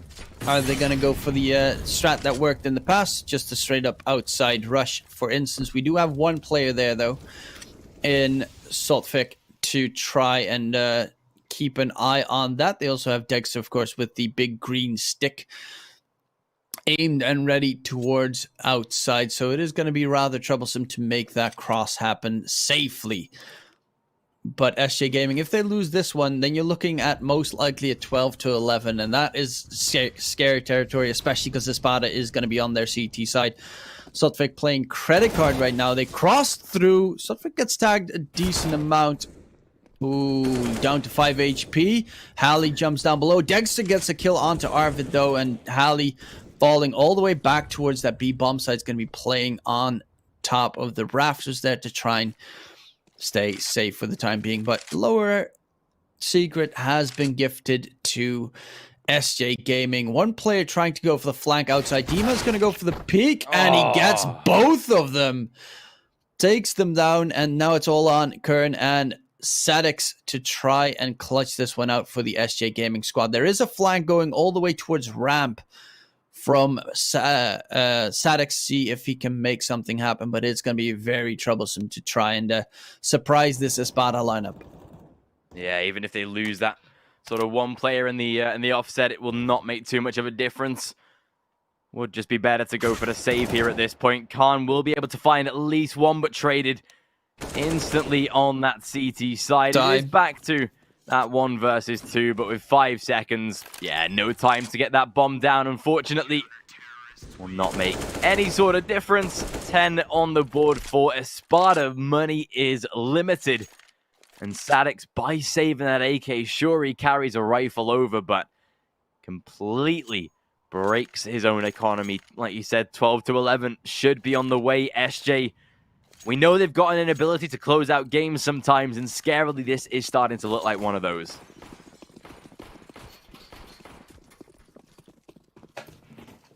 Well, it's going to be a tough one indeed. Sadix will not have a buy into the next. Honestly, probably wants to try and just save the AK straight up. But it's going to be rather troublesome. Nice one-way smoke from Dima coming through. See if they'll expect it.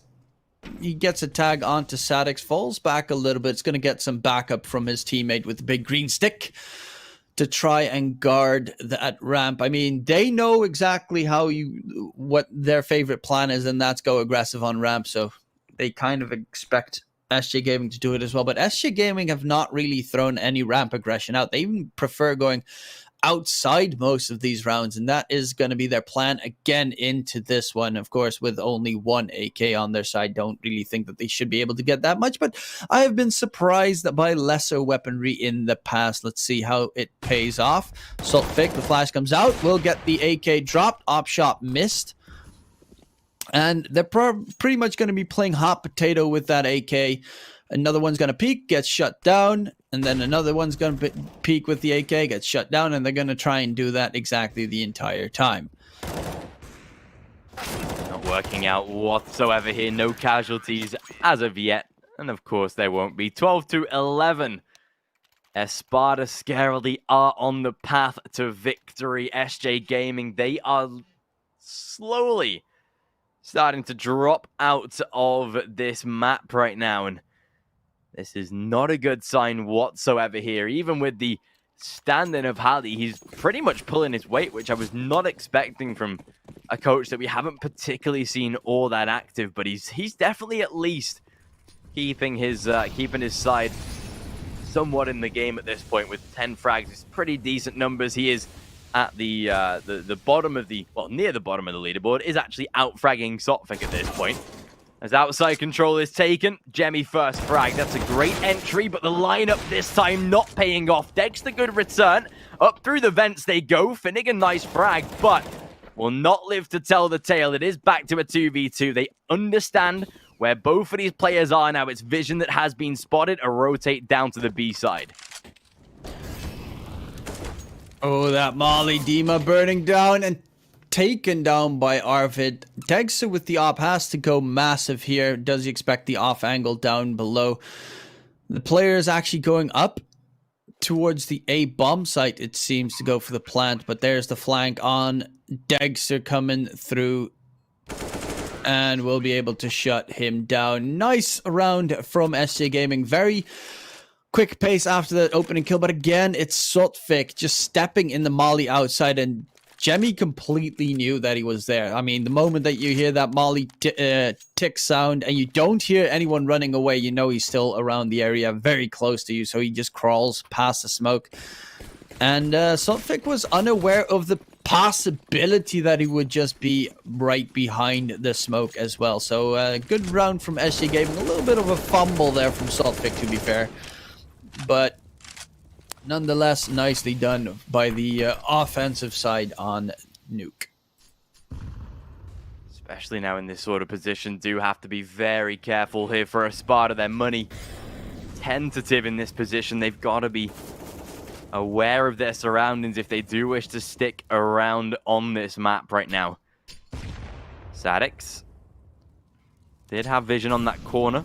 Halley does get out of that position at just the right time, not wanting to stick around to face that sort of peak. SJ aren't that safe. They did win themselves a round, but doing so, of course, drops their round loss bonus. They'll be down to 2,900 as well. So with the money they've got in the bank, they cannot particularly afford to lose this round. Espada, they set up for what is a pretty much A-side defense again. They've got Dexter on that outside position. Will be able to play somewhat safe towards window, holding that gap in the smoke. SJ really slowing things down, though. Look at the time on the clock that is left, 35 seconds, and they've only just entered secret control. Now, Halley, he will be able to get the information, is playing that jiggle peak, so will be able to back away, gets out alive as well, now can hold off and prevent them from getting into the bomb site. The rotations have to be good here, and unfortunately, oh, they definitely are. That is perfect from Espada. The time just wasted by SJ there. Yeah, and they have to cross to try and get the bomb plant in, but there's no time left. So Why was... Huh? What was he trying to do there? Dexter, I have no idea what his plan was there. Could have just tapped him away with the USP, but it is going to be Espada winning the round nonetheless. And with that, it is SJ Gaming's economy just absolutely in tatters. Lynx, he died after time, so he's only on $850 as well. So even the next buy round will just not have the will not have all the weapons and utility that they want. Unless they get the bomb plant in, that would be pretty nice. But with the 1 Deagle and 4 Glocks, don't really see that happening. Even picking up the XM for Hallie. What is up with those? Well, you know, this is probably one of the best maps to have it, but still, the XM. Come on. I know you want to farm up some cash, but even the XM can get quickly overwhelmed. Shotguns are really weak in this game. Ooh, Beamer. The hold just about works out. Very nice trading kills there. Damage done, but sticking around with that victory. 13-13. It is going to be tied up. All very, very close right now. And we can also realize as well, SG.pro have taken SKADE to a third and final map. They have already cleaned up Nuke 16-7. A convincing victory once again for the SG.pro side on Nuke. Their pretty staple map pick on their side. So that will be going to a third and final map on the train pick or train decider. Whereas we are still sticking around here on Nuke. 13-13. SJ looking scarily feeble. Hallie once again utilizing that XM. We'll see what damage he can do. But Espada, they always take Nuke games close. Have been on the brink of winning games in the past. Maybe this is the time for them to do so here. They're on the precipice of actually taking a win here on Nuke. Yeah, they have, even if they lose this one, they'd have a solid buy into the next one, Espada. But they definitely don't want to lose this one. Lynxy only on a Deagle. And utility is still pretty decent, though. But both these teams just not throwing out that full execute towards A. I don't know why no team ever runs it, because it's so incredibly effective if you want to push that A bomb site. And Soltfik expected a player to have gone down below, so he's just trying to clear up all the angles.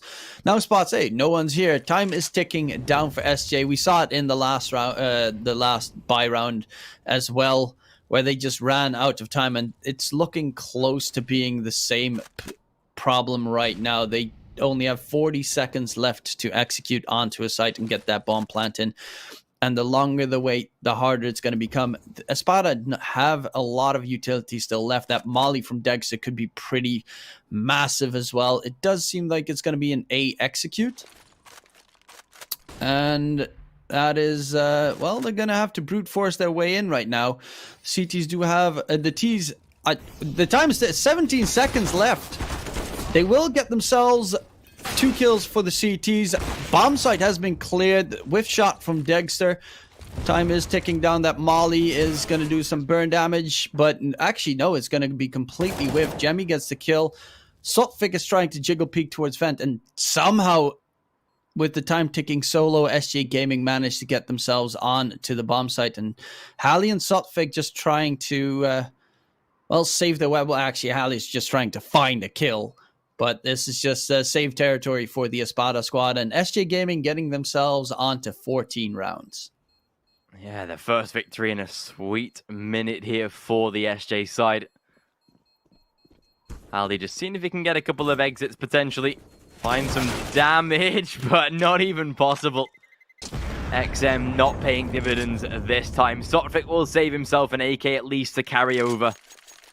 But 14-13. Tactical timeout taken by SJ. One of their first called in this entire series thus far. We'll see how this goes. Espada, they do have decent cash in the reserve. Able to get a pretty convincing buy round. Finnegan dropping out the AWP for Dexter. So not too bad here. But SJ, we'll see what they can bring. 2 rounds required to find victory here on Nuke. And potentially 2 rounds that could come quite quickly. Money is being expended here by Espada. They've got very little left in the bank. SJ Gaming find round 15 here. They could be on 16 to snatch away this map. Yep, but SG Gaming, the same thing in reverse. They need to be careful not to lose this. If they would lose this with the max loss, almost max loss round bonus that they have, they should still have a decent enough buy with Jemmy on 30, 200, and Karn and Sadix also with a little bit of extra cash. So it should not be the end just yet, but it is going to be a tough one indeed. Espada, let's see if they can hold off this SJ Gaming offense. They really like playing with that timer on SJ Gaming side, ticking down the clock as much as they possibly can to try and force Espada to use all their utility. But utility-wise, Espada don't actually have that much to start off with to begin with. It's going to be a push towards ramp. Dima does give away ramp, but Sotfik gets the opening kill. Traded out immediately. Hallie chimes in with one onto Statics. Hallie is actually going to get taken out, but Jemmy gets a double spray towards ramp. They got a little bit aggressive there. And now it's all on Dexter and Dima to try and clutch this one out. Dima was actually the player towards ramp, of course. Wait, they went for a lobby rush, it seems, then. And just got caught out by Jemmy still being there. We still have Dima holding ramp down, but Dexter turns his back towards Secret, gets shut down, and Dima 1 versus 3. It is doable. Arvid and Jemmy both just need one bullet against them to drop. But it's still going to be a rather troublesome with the positioning that they have. He gets the opening kill, but is now dropped to 6 HP.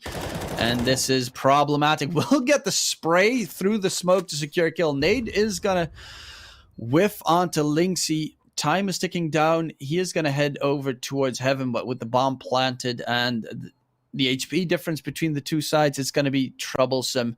Dima might catch him off guard, though, but Lynxy is not playing for heaven. Yeah, this is the bomb going to get defused. Defended. Lynxy will get the catch, and it's SJ Gaming on map point. 2 map points, to be precise. And they will immediately give Dex to the op, though. Big expenditure. Giving him plenty to play with moving into this round. MP9 dropped and given to Sotfik as well. Weaponry is very minimalistic here on that CT side.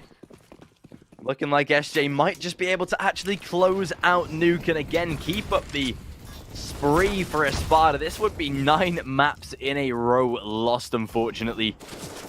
SJ getting ready to take us on to that 3rd and final map of Inferno. Dexter, however, takes out the early frag. That's a good start. AWP still up for debate this time. Molotov out at least blocking that main control. Dima does get spotted out, able to at least keep himself safe for now, but they'll try and overwhelm him down on this ramp position. Sadix, though, does get caught out. That's a great couple of frags so far. Lynxy tagged as well. Jemmy, good return. Dima again fighting back. Still a 3 versus 2, but it is the weaker weaponry now on the field for Espada. It's going to be a still reasonably tough one. Of course, they're gonna get greedy to find a player, and that's what you shouldn't do. You should play the buddy system at that point. Sotfik gets himself one. Now it's all on Hallie, the coach, and he's on the wrong bomb site. He has to get towards that A bomb site, but with the sound cues gifted away, they now Kieran now knows where he's coming from, or should know where he's coming for. Yeah, he's just gonna rush up ladder, see if he can win that duel. Jumps down below. But Hallie wins that one, and it is going to be 15-14 in favor of SJ Gaming. Wanted to know it where the op was, but it seems it was out of reach for him to get the defuse in. Of course, without a kit, the timer is 10 seconds, so you don't want to really risk it. It is going to be the round 1 for Espada, and it keeps them in this second map. It's going down to the wire. Can SJ Gaming overcome this? Their economy is actually pretty disastrous as well, so we might be looking at another 9-5 OT fest. What would 9-5 be without the overtimes? It would be it'd be a dream. Espada, they are ready to try and extend the run of form here on Nuke. And the scary part is they've got that first map in the bag, so all they need to do is actually win out here on Nuke, and the series would be theirs, of course. SJ fighting for the closure of this map, but like you said, weaponry is so incredibly limited. Couple of MAC-10s, Tech 9 on the field. SJ Gaming will be getting ready for what seems like a bit more of an A-sided default take. Out through the hut, they've got Hallie right on top, ready for attack, but Finnegan there shutting down the double. Trying to pincer him in. We'll get some great trades, but Sotvik's there to reply. Now all down to Kern. And this should be on its way to overtime. Will upgrade into the M4. Oh, but Sotvik, right place, right time. And they do, in fact, take us into overtime. Yeah, that is gonna be OT number 1 of the day coming through on this B stream. And yeah, it's an exciting one at that. I'm really hoping that we're going to see a little bit more diversity on both T sides, especially Espadas later on, instead of going to ramp 50 times per game. But yeah, Espada definitely looked a lot better on their CT side. Same story, actually, as we saw in Mirage. Just their CT side way stronger than their T side. Yeah, it might just be something that they need to practice with. Sotvik needs to practice not stepping outside in mollies. But besides that, definitely looking like a solid game and very close game indeed. We do have Jemmy on 28 frags, topping the board pretty massively for his team, whereas Arvid, who was very much struggling in the previous map as well, still struggling right now, is at the same amount of kills as Hallie, who's of course the coach of Espada. But all things considered, the score and kills look very even between the two teams. Just Jemmy standing out on top, and with the fact that we have 16k, I'm expecting the op every single round, maybe even a double op setup from Espada. I have not seen it being picked up just yet, but I do know that Dima does sometimes play secondary op, so could pick it up and play ramp with it. But he's been holding ramp really well with that M4 every single round. Yeah, one of the solo players has actually kept his position sort of covered for the majority of the second half they played, so a very scary prospect here. Espada did take a little bit of a toilet break. Longer game, of course, so to be expected. But we are, of course, heading into overtime. MR3, $16,000. I do prefer the 10k format, I will have to say. It means there's a lot more of a tactical element to this OT, but 16k is good because we see 3 very even rounds. Nobody's strapped for cash. The buys can keep on coming through. We see 3 very, very full rounds per half. Hallie, first time they've actually Molotov'd him off of that position. Finally going to be able to get some early damage in. But SJ, they are still looking to take us to that third map on Inferno. Winning the overtime on Nuke would do exactly that. Espada, though, not afraid of overtimes on Nuke. They've played a fair few of them in their sort of 8 maps they've lost in a row. Their overall plentiful maps they've played. They've just not particularly had any decent wins in the past few times. Yeah, it's they've gotten close so many times, but never managed to drag it over that last final step. And this is an interesting position outside from Dexter. That's an angle no one really ever checks because it's so risky to try and get on top of their Dima towards ramp. Is going to have to hold the line, gets himself a double, kills the player behind Sadix, and now Dexter with that op in hand. He's trying to catch him off. They're jiggle peeking him the entire time. We'll get one, and it's now on Sadix. 1 versus 3. Jumps down below. We'll get one, but not the second, and it's Espada taking the first round of OT pretty decisively. Great defense from Dima. Honestly, if I was SJ Gaming, I'd just dip on ramp because Dima has been holding that ramp so effectively every single time, and with the backup of Dexter, the 2 top fraggers on that Espada side, is probably a little bit too risky to try and face up against them every single time. So maybe, you know, don't head towards ramp. I know it sounds like a very weird idea, but Dima's just been absolutely on top of his game right there. Yeah, this is perfect right now. Dima he's the MVP of Nuke for me so far. has been having a really solid game. That nade as well, landing right at the feet of Jemmy. Flashbang through the smoke, of course, will keep these players blinded. Sotfik and Halley, though, that's a great crossfire. Can sit in the Molotov for a little longer, does lose his life, but already a push out of Dima. He's in the back lines doing some incredible work. And Espada, what is this right now? They are extending a beautiful run of form. 17 on that overtime, 2 rounds in a row. And a chance to make it clean if they find this third. That's exactly what Espada are looking for here. Again, Dima, big flank coming out. God, that ramp play is just absolutely terrifying for SJ Gaming right now. It is going to be, well, I mean, it's OT, so you might as well just waste all your little bit of extra cash. As you can see, all the beautiful M4s being lined up by Sotfik, but now he cannot buy another one, so rip the dream. However, it is going to be a tough one for for SJ Gaming to crawl back in. Of course, they still have to play on the CT side, and we saw Espada really struggling on gun rounds specifically every single time on their their T side. Their strats not running that wild. And let's see if Espada can make this a clean sweep on their CT side. Of course, then you only need one more, and that should be doable. However, it wouldn't surprise me if they would still be completely shut down by SJ Gaming. If it came to it, it is going to be the quick push towards the A side. 1-for-1 trade, but a lot of damage being dealt. Halley on the site will get the second player, but it's a 2-for-2. Spray coming out, trying to catch the player who's in low HP. The Molly's going to flush him out of the angle. Dexter needs to be careful of outside if anyone's going to peek that angle, but Sotfik. Oh, the timing. Sadix manages to get the kill there. Luckily, Dima chimes in with one of his own. Will smoke off Mini, and now it's in a 1 versus 2 situation. Will get the player on site with the nade, but that Heaven was smoked, it seems. Will he expect Sadix to peek from Heaven? It does seem he does expect him there. I mean, pros don't fake, right?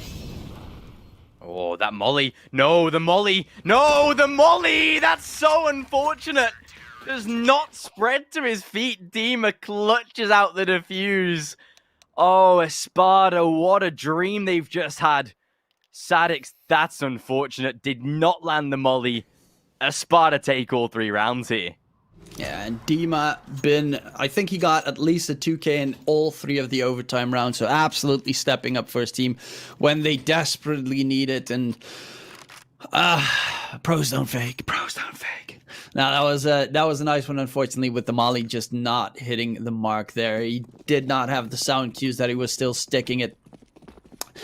18-15. They need 1 round on Espada for their T side to win this one in OT and then win the entire series with that. That means SJ Gaming would be eliminated, of course, out of the 9-5 cup. And that would be disastrous for them, but honestly, Sotfik getting the opening kill there onto Sadix. Did get heavily tagged up, and Lynxy is actually holding ramp, but Sotfik gets a second onto Kerr, and this is going from bad to worse. There we go. Completely just didn't see either of those kills, but Sotfik gets an absolutely beautiful double. That's a great way to begin if you're Espada at this point, and knowing what they've got in their favor now, surely they do not let it slip. And I mean, persistence is key, right? Espada, they've lost 8 maps of Nuke in a row. There was eventually a time where they had to win one, and it seems like SJ, that might just be this factor. Still, though, they could keep themselves in this round. 45 seconds. Espada yet to make a move to a site. Jamie getting ready for a flash beyond the smoke, but it is a vent dive. They'll follow. Oh, they realize surely they've got to. Inside of the vents, now there's a bit of a trajectory, and Dima taking down Jemmy. It's a 5-on-2, and I think we know exactly where this one's going. Yep, it's gonna be a Espada clean sweep in overtime, taking down SJ Gaming 19-15. Absolutely annihilated them. Finally started to wake up on their team, and yeah, a big performance right there. 2-0 coming out from Espada. Absolutely massive. I think scarily the fact that they're playing such, in not a bad way, SJ are a very annoying team to play against. They're a side that always looks like they're going to take you to a third map and always looks like they're present in these games. But scarily, they win a map of Nuke and the Series 2-0 with their coach as a stand-in. And honestly, he really held his own weight. I was surprised he was getting those kills on Mirage as well. But coming into Nuke, a map that we know is very hard to play when you have a stand-in, he performed at a pretty good level. Dima was the MVP for me, despite Dexter outclassing him in statistics. But there were some very solid performances. Players on Espada stepped up when it was absolutely necessary. Yeah, Dexter, of course, highest frags. I mean, on Mirage, of course, he had 27 kills, so you got to give him that MVP because of that first map as well. But this second map, all Dima, all day. I mean, Dexter also had an incredible performance on that op, of course, very crucial to the win. But that OT really was all Dima right there. And I would have to of course, congratulate them. It will be sad to see SJ, of course, get eliminated out of the tournament. But someone has to be the first team to go, and in this case, it's going to be SJ, unfortunately. Yeah, they're going to take an unfortunate, disappointing defeat from this tournament. They'll be back, of course, in more events. This is a side that I feel like nothing goes out of hand, nothing goes beyond reproach. And wait up, am I seeing this? Okay, never mind. Yeah, I'm seeing this right. They're going to be pushing upper B brown holes. SKADE have a good idea what to do. With Denislav having a flash as well, he can support that push if in case something wild were to happen. But it's more about waiting early on for a potential upper holes push, then just getting back on track and pushing forward themselves.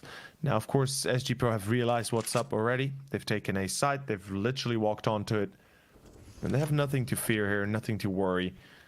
They've got all the time in the world, and above all else, they have the positional advantage that nobody can really challenge at all as well. Yeah, I think Flame should have probably hurt the player. Should have probably hurt Denny. By the way, though, Keys also falls back from it. Doesn't want to have anything to do with it. Rather go into position that his teammates have cleared out. No need to stick around. Pistol's now going to be coming in. But yet again, you might just bring the AK through into the next round. But at the same time, you have nothing to lose with the USPs.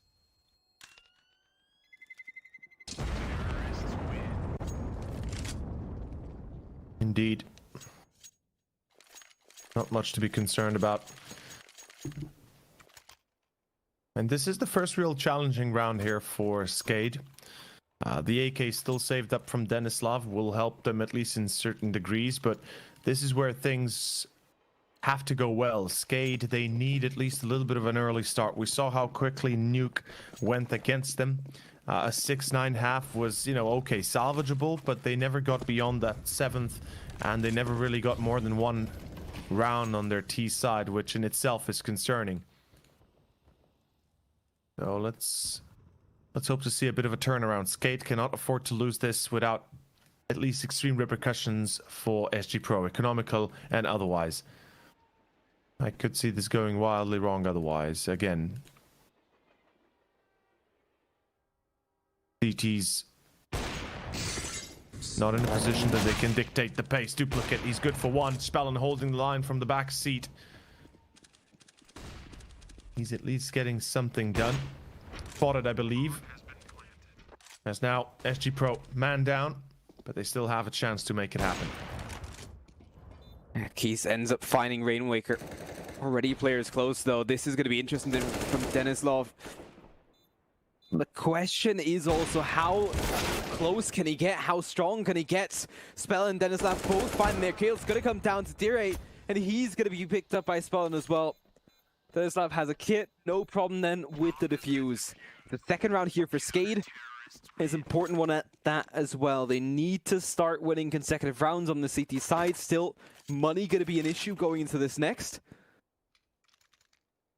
And at the same time, SG.pro, they're going to be buying quite comfortably in this one and would also have enough money for that next round to come if they would lose a second one in a row.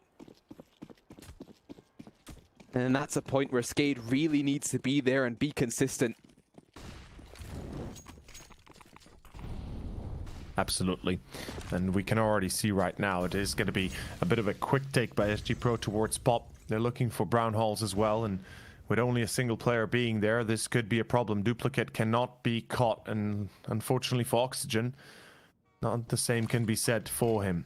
As he falls towards the A site, SKADE are scrambling for a bit of a defensive maneuver, and they'll be putting a second player here to hold up the line, but it is not going to be enough potentially, although the nade brings down Keys as Spellon finds one more. It's a 3-on-3 that is doable all of a sudden for the CTs themselves, yet Senator proves to be a deadly adversary as Rufire connects as well. Spellon left alone. He's going to have to clutch it all by his lonesome once more, and Rufire smarter than one would think, as he is already watching towards Catwalk up there. Not going to allow Spellon for the upper hand. 4th round for SG.pro, timeout for SKADE, and they are in trouble. Fully reset here. Yeah. And the point is also that, sure, they've now found 2 rounds where they were able to defuse the bomb, but those 2 rounds, one of them was a pistol, which was very, very close. Spellon able to bring that back. 4 kills for him in the round. I mean, he's done most of the work here. He has 12 kills. The rest of the team, you have Oxygen, you have Rainwaker still at 0. You have Duplicate at 2. Denislav at 3. It's only been Spellon thus far here on map 3. And at the same time, SG.pro, sure, you have a player like Dire, it's only found 1 kill, but the rest of the team's been there. Woofires there, Senator's there, Keys is there, and so is Fame. And they've been hitting their shots. I mean, of course, SKADE's going to be back down to pistols, and of course it's going to be difficult to find kills if every single round you're just going to be saving. But you need to have an opener back into it. If you don't take those, then it's just straight back to the drawing board. And a quick and easy round for SG.pro. As the next buy round sure is going to be imminent for SKADE. They can't take these on the easy shoulder anymore. They need to start winning buy rounds, and they need to start winning them consistently.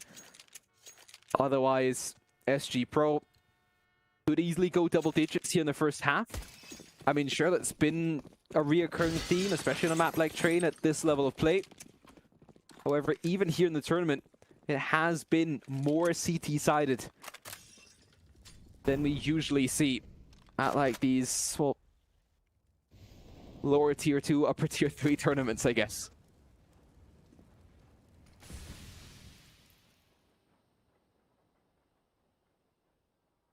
Well, they do have an opportunity to prove us wrong and to prove everybody wrong that this is a map they are very knowledgeable in playing. Oxygen immediately returned, immediately refragged. As SKADE has lost a site effectively here, being smoked off of top 6 or bottom 6, and Duplicate a little bit too quick to jump on the gun here.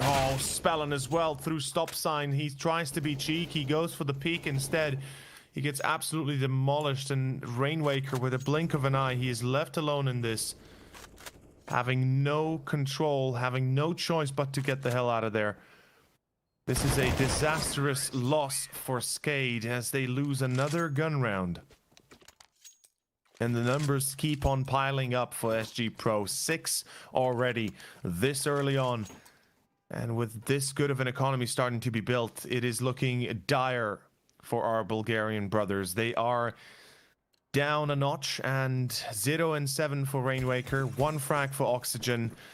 It is not looking good at all. At one point, Oxygen was 0-6, so there were at one point 2 players with 0 frags on the server. It speaks volumes right now as to how much they can pick up. Rainwaker, not sure if that was the smoke bug or not, but he does get the drop as Rainwaker gets another one. Senator drops dead on the spot. SG.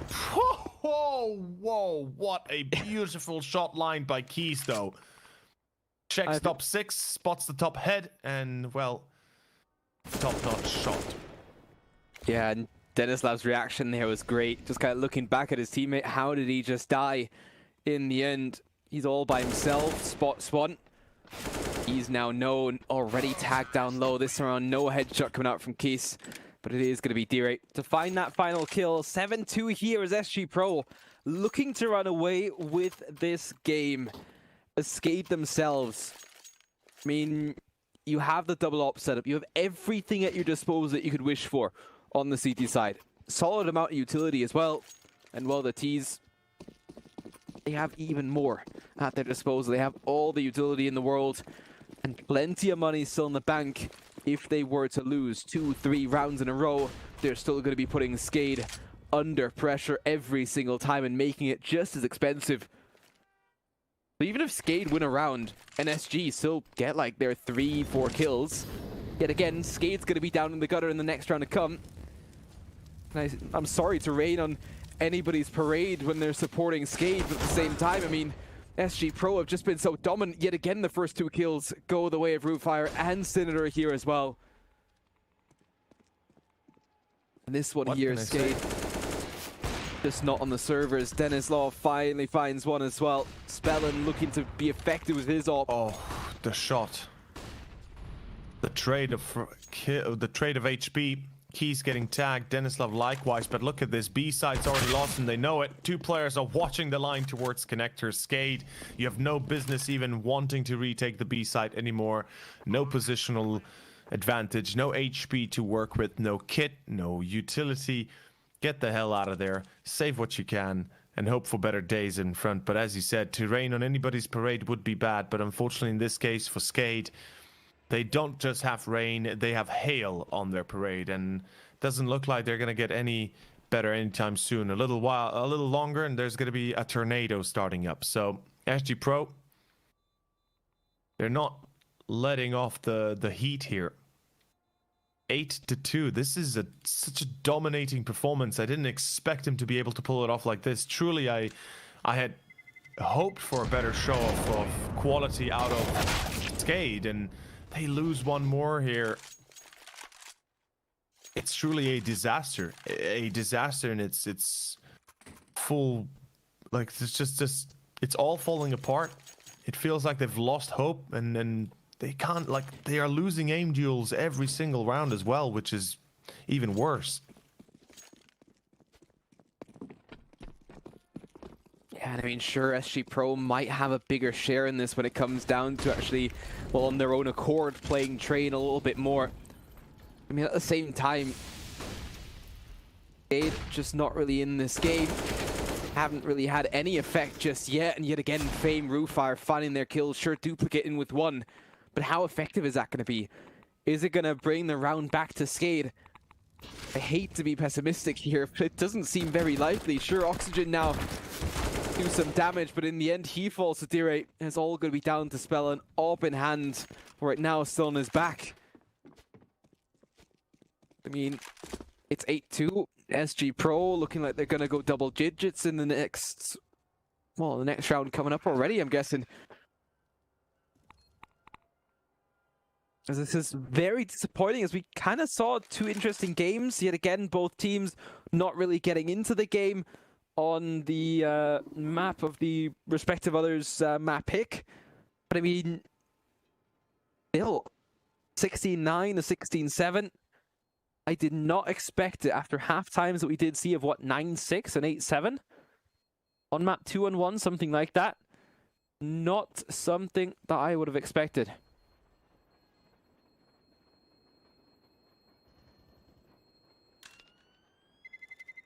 Neither did I, nor would have. They at least have a second up chance if they want to rebuy it. Spellin can drop to Denislav and they can get that. Yep, there we go. Second up comes out. I'm not sure it's going to work, but better to try than not try and then cry about it. 9-2. SG.pro, they are doing a splendid job on their T side. Nothing else we can say besides the fact that they are, simply put, playing defaults that seem to work. They win those entries, they find those frags early on, and again, look at this Fame. He comes out hot, gets Oxygen, does eventually get dropped at least. Rainwaker and Denislav will be the ones to open up with a bit of a banger themselves, so if nothing else, at least SG.pro start to lose a bit of the early advantage here. But as I say it, just as I say it, again, it's back to a 3-on-3.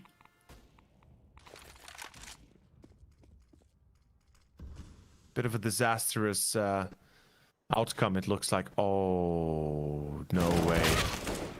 Yeah, I knew what was gonna happen there. Yeah, and Rufire deadly accurate yet again, and it is going to trigger the rotation.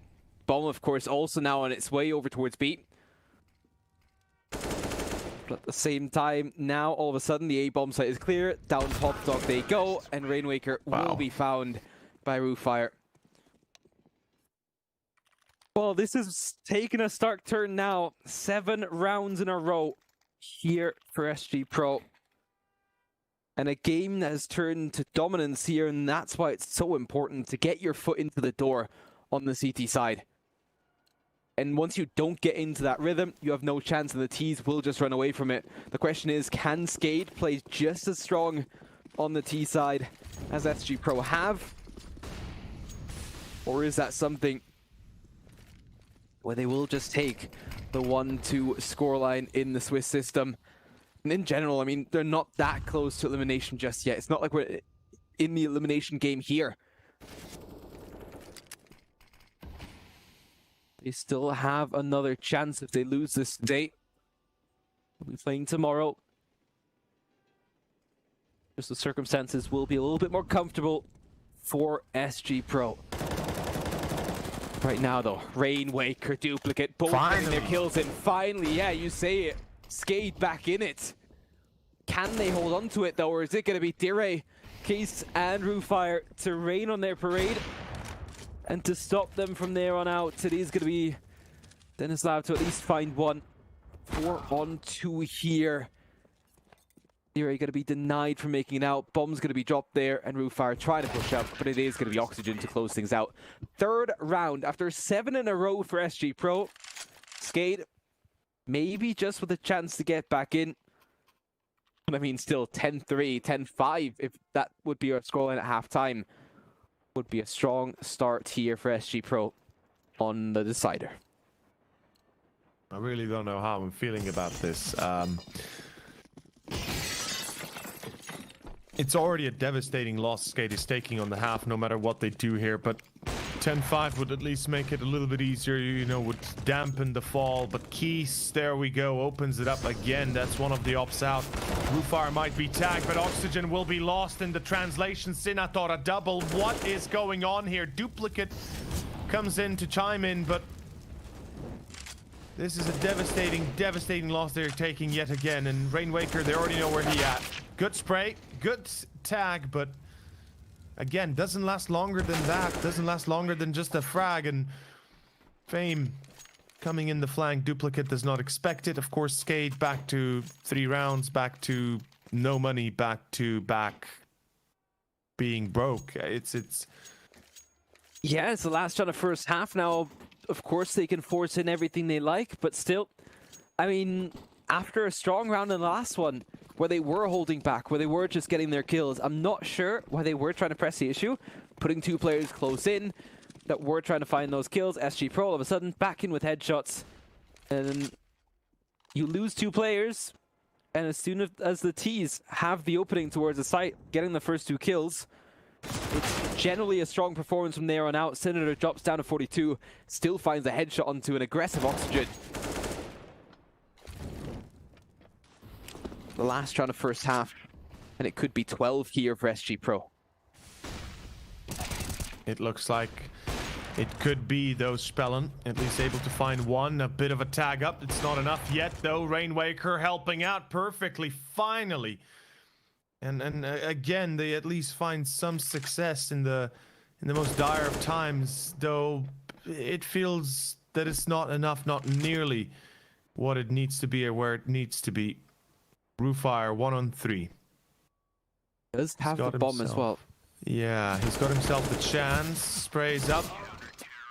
Unfortunately, that distraction was enough that Rainwaker walks into the corner and takes him down. So at least that happens. SKADE 4-11. I'm not sure how I'm feeling about this. This is the worst half they played. They started off on Overpass 8-7 with the half.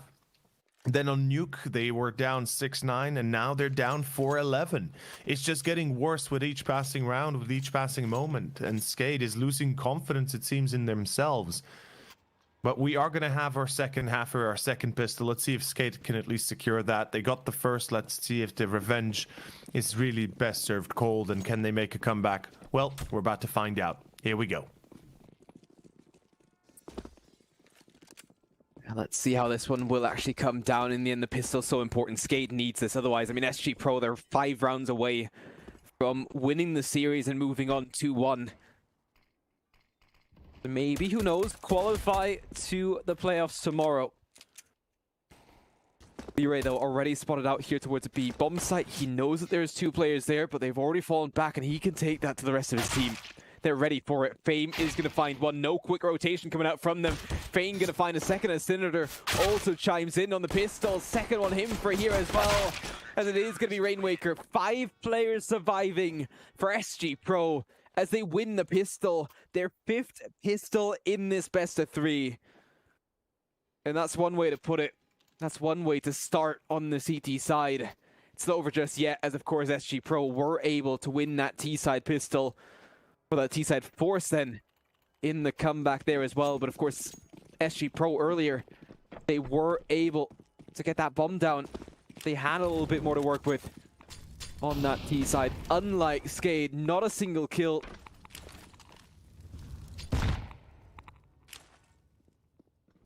I mean, this is the best start that they could have hoped for. I don't really know how to react to this. It's seriously, I expected so much more.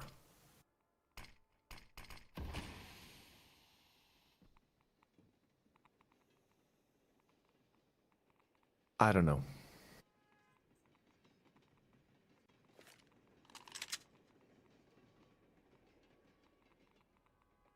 All times here.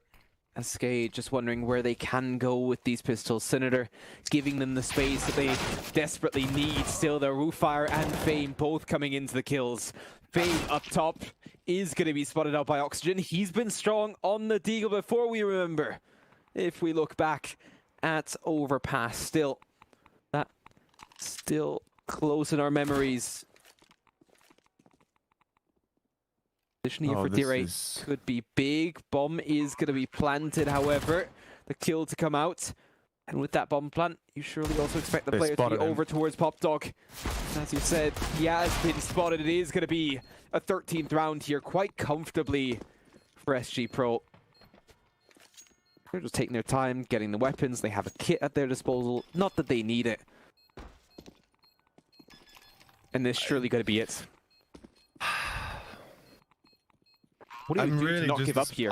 I'm disappointed. I'm sighing. I'm sighing loudly. I'm disappointed. I really am. I expected so much more from SKADE, and I understand that, you know, they're not feeling it. I really do. So I don't want to be, you know, don't want to put them in a weird spot. But it's just it's a disappointment. What it is, and well. Let's hope to see that they can at least make it a bit of a more commendable result, or we'll be ending exactly where we are at 4 and, well, 16 at that point. But in any case, the up on Keys, Spellen has to work with a scout to counter it. Very little utility, very little to work with.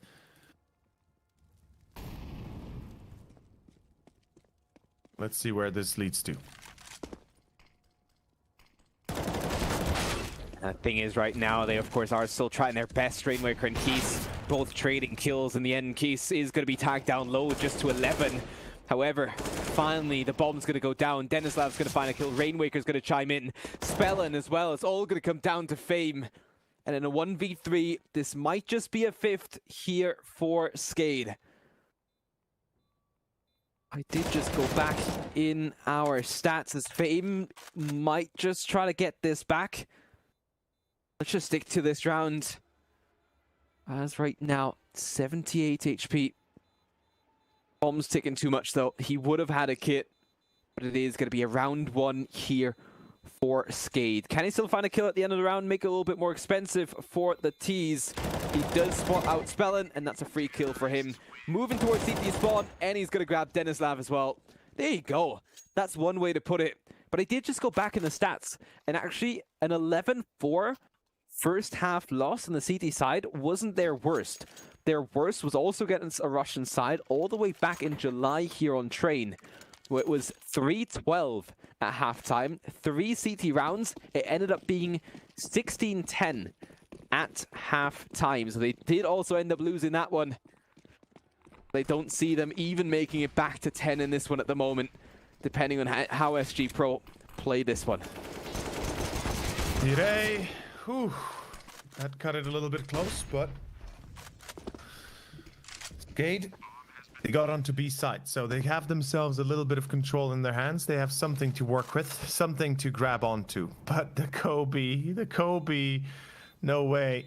If this is the end here, I'll be losing my skadoodles. Let's see if that's the case. Rainwaker is coming in behind. Roofire will be caught. Keys catching himself a piece of the pie, but it's down to Senator. He has no kit. His time is limited, and Oxygen seems to be well aware of this already, although the timing of his challenge is not equally presented, and there is no kit. If he had a kit, he would have had the round. Unfortunately, they ran out of time. SKADE win it barely, and they secure it with the bomb running down the clock. But SG.pro, they feel like they came out victorious there, especially with them cleaning them out. And they do, because look at the money. They Yep. have to go for SMGs, for Galils to even be able to afford utility. And that, of course, then, presumably would make it a little bit more level for the buy that SG.pro has as well. 2 MP9s alongside the saved AK and the FAMAS that they've bought up for Fame. And Keys with that scout, looking for headshots, or even if he can just weaken them up, bring them down to easy spray downs with the MP9. Everything is still in it here for SG.pro, even within this round of SKADE cut. Very, very tight as well. Wow, the double nade onto Fame.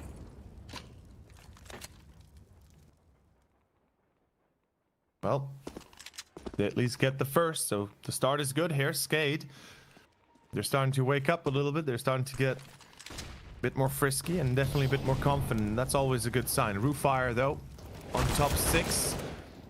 Can't finish the job.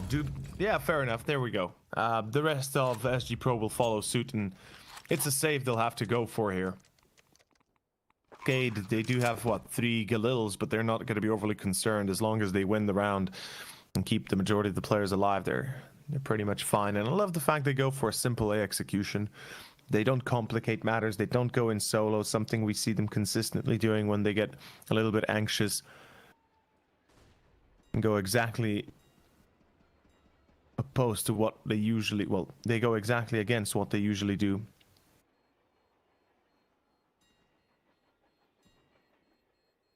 And somebody's playing with the bell. Nice to hear. Yeah, keep on ringing that bell. Good luck bell, my friend. It's a good luck bell.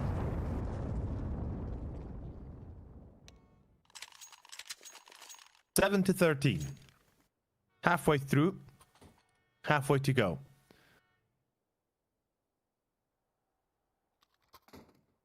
Pistols and Kevlar is what SG.pro will go for. It's just a matter of time.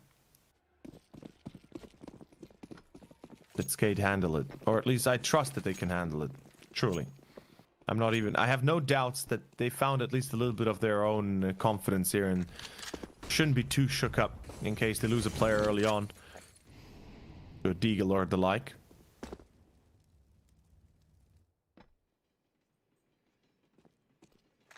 Now SG.pro, of course, still trying to close things back out, but SKADE now in a perfect position, of course. But again, the double nades, this round, nobody in Pop Dog. Those 4 players towards B could be deadly. Could be Roofire checking it for now. I still wouldn't count them out in this one. The Oxygen, though, not going to find that first spray down with the MAC-10. Going to be doing enough damage, though, for Roofire to fall back. Down to 13 HP he goes. The B-bomb site seems to be what they want to hit. At the same time, in the background, SG.pro have fully rotated back over towards A. Unfortunate there, the call. But it brings us back to a closer game. Rainwaker with a free kill. Just get the headshot. No need to get a knife kill. Thank you. And there you go. Double kill. Playing it safe. And those could have been easy mistakes.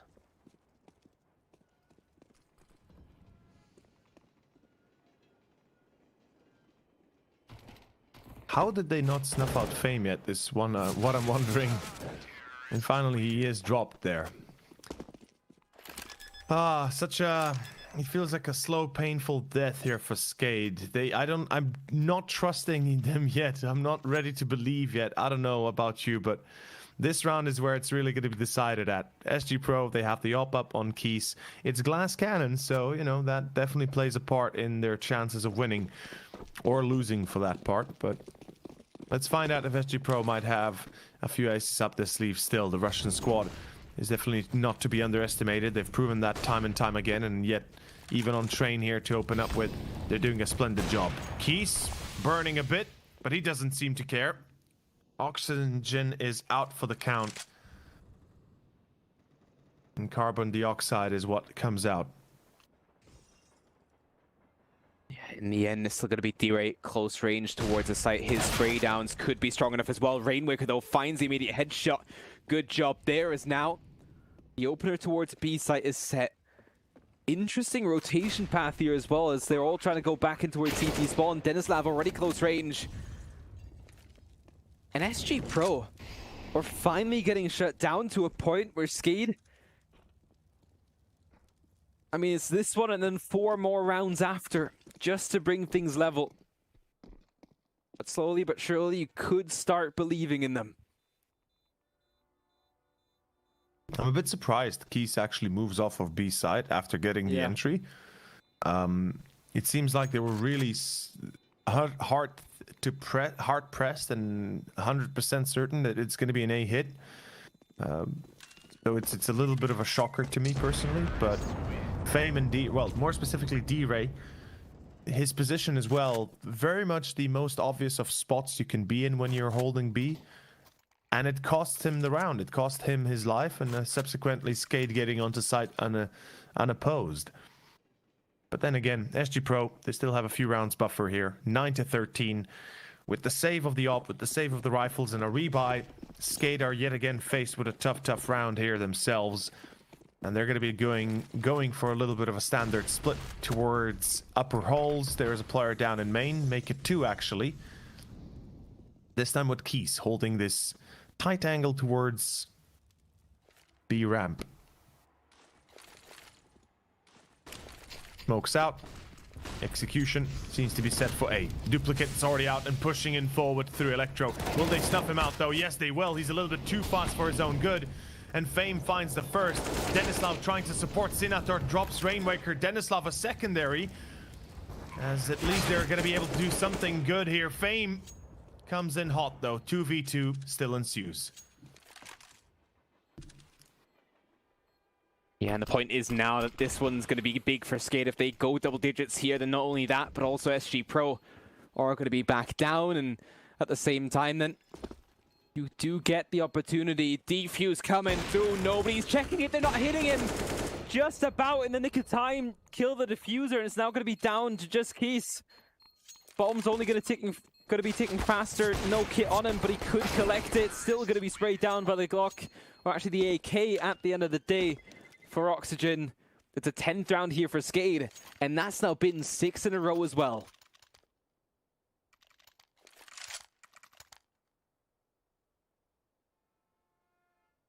Whew, 6 in a row. It's starting to get a little bit hot in here. SG.pro is definitely starting to feel the flames and the fire and the heat above all else. They do go for a mini buy. 2 scouts, few deagles, MP9s. Not really a lot to go on, but enough to potentially still turn the tide of the round itself. Especially if SKADE decide to go this route of being a bit more cheeky. Jump boost over. Classic stuff. As Keys tags onto 1. A good start. And SKADE, I gotta be honest with you, I'm not particularly fond of the fact they're going in here all together. Through this angle, through this tight corner. But in the end, it just might prove to be useful enough, and indeed, it seems to be the case. Yeah, I mean, in the end, you have one smoke that can cover you off moving towards the site, and then all you have to make sure is on the outside bomb site, just make sure that everything's fine there. Sure, I mean, there's still going to be Crooks and Nanny, where you do still have players in hiding. Look at this. In the end, Oxygen almost dies himself, but does find the kill into Fame, and now going to be hunting Keys as well. He doesn't even care. He's so confident, and if that strikes over the rest of SKADE as well, SKADE is back in this game, and looking like they could come back as well. SG.pro though, full buy coming up. Starting things off with the double op. And oh well. This could be such a decisive round, and it's the right call to go for a tactical here. Yeah, well, first of all, the double op, right, as you said. Second of all, and again, the fact that they're down to 2 rounds difference remaining, they know how much is at stake. The CTs can't really afford to lose this anymore. And I'm eager to see what they plan to do with the double up. I want to see some upper brown holes control. First of all, I think they need to scare SKADE into submission if they want to regain composure, and above all else, if they want to regain control of this match. SG.pro have been letting them off the hook quite a little bit, especially towards upper halls and even Ivy to a certain degree. So right now, give you a bit of a change of plan. It's rather Ivy take. Fair enough. I kind of support that as well. It's not a bad idea. If they want to take over control of Ivy and be the ones to dictate the pace, that's one way to do it. But they have to be vigilant of the B site then. As I said, upper brown holes control would potentially bring results here, as 4 players are grouped up to hit the site itself. And here comes the commitment. And this time, D-Ray again caught off guard. He is not ready for it. And I'm not sure what SG.pro is thinking here. So far, SKADE, whenever they would be aggressive, whenever they would be choosing to go for the A site, you would usually have players already immediately engaging through Ivy or through main or through pop. Right here, there was no presence, no sort of utility thrown. SG.pro should have read this a little bit better, or at least I say should, could have read this a little bit better. 12-13, SKADE, the comeback is real here. They are starting to make it work, and they're definitely getting the better end of the deal. Hello, Spellin. As Roofire gets the free kill there, and also the AK collected off the back of it. A couple of pushes still coming in. Of course, they have all the money in the world right now on the T side to try and hunt this down. Try and get rid of all the CT cash and all the CT weaponry as well. Both ops, they're actually going to be dropped. And that's going to make things more difficult for SG.pro, I believe. Because they have been heavily reliant on the ops. Even though they haven't exactly been coming through for them in the past couple of rounds, where they did actually have the buys at their disposal.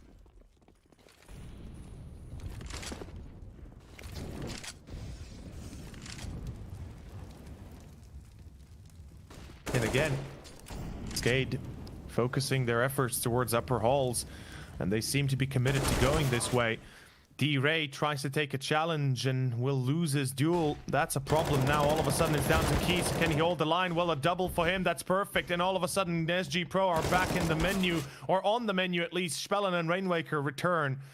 A 2-on-2 ensues with Senator and Roofire left. And ooh, the flank's been read, but the shot is missed. Roofire. That's it. So strong in the end by SG.pro. That was enough. I mean, sure, the comeback was real.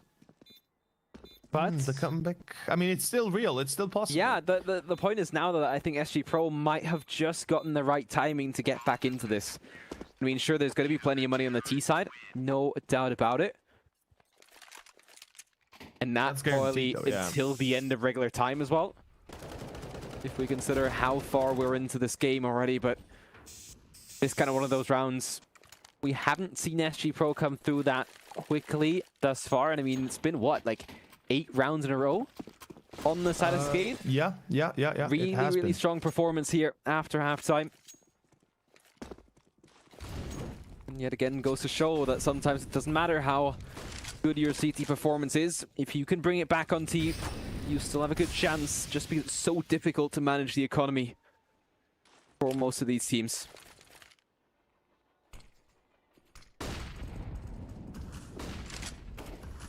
Again, we're going to have a bit of an A execution split, if you will. This time around, SG.pro do have a few advanced positions they can work from. Roofire at Electro, very dangerous spot. And what? Where's anybody in Ivy? How are they allowing this to happen? SG.pro! This raises my pressure too much. My blood pressure is getting out of control here. How the hell does SG.pro let this one slip? They knew that Ivy was open. They knew there was presence in connector in main, and most likely in Ivy likewise, and they yet ignore it fully. So guys, that's a 10-15 second window, maybe even longer if I count it correctly, that they left Ivy open wide with no presence, with nobody even batting an eye or looking at it to any degree. D-Ray, if he dies, that's the only rifle that they can save up. And they might still effectively be able to do anything with. And that's it.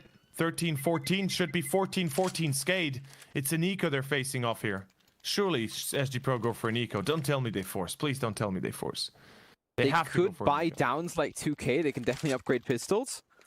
Nah, avoid that. I mean, okay, yeah, you can go down to 2K, you have the lost bonus. sure. You might as well go down just above 2K. So that you're going to go for deagles here as expected. At the same time, though, I mean, SKADE, what a way to get back into it. And I mean, what a way on the side of SG to just drop the ball here in the end. Double nade on towards the bomb train on the A bomb site. Don't see that too often, and Keys is going to be dropped there as the early kill goes the way of SKADE. And I said earlier, the last time that they were worse on their CT side, they only got 3 rounds. They were able to grab 4 here. That game ended up going 16-10 against the Gambit youngsters all the way back in July. But I mean, here, they've brought things back. It's a close matchup now. It's about to be tied up here unless SG.pro come up huge with their deagles. Fame also still in towards main. Finds one. Not gonna grab a second one though. As it is going to be D-Ray and Senator still alive here for SG.pro.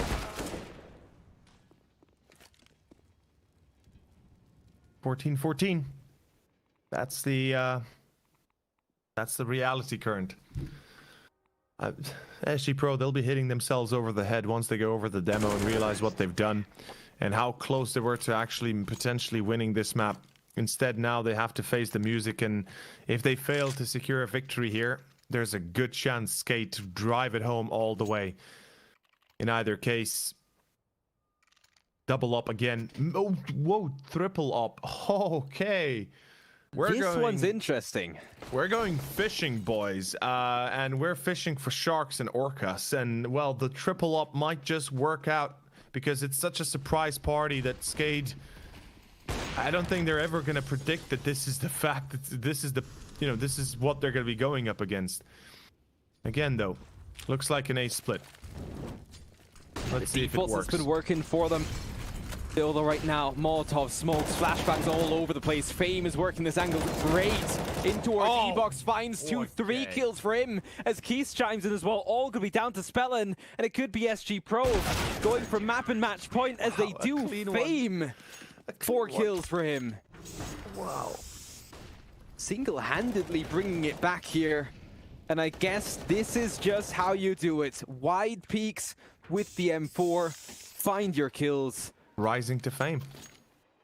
Yeah. And I mean, we had a 69 earlier. We had a 16-7. Then both teams grabbing their own map pick. But here on the decider, it's close.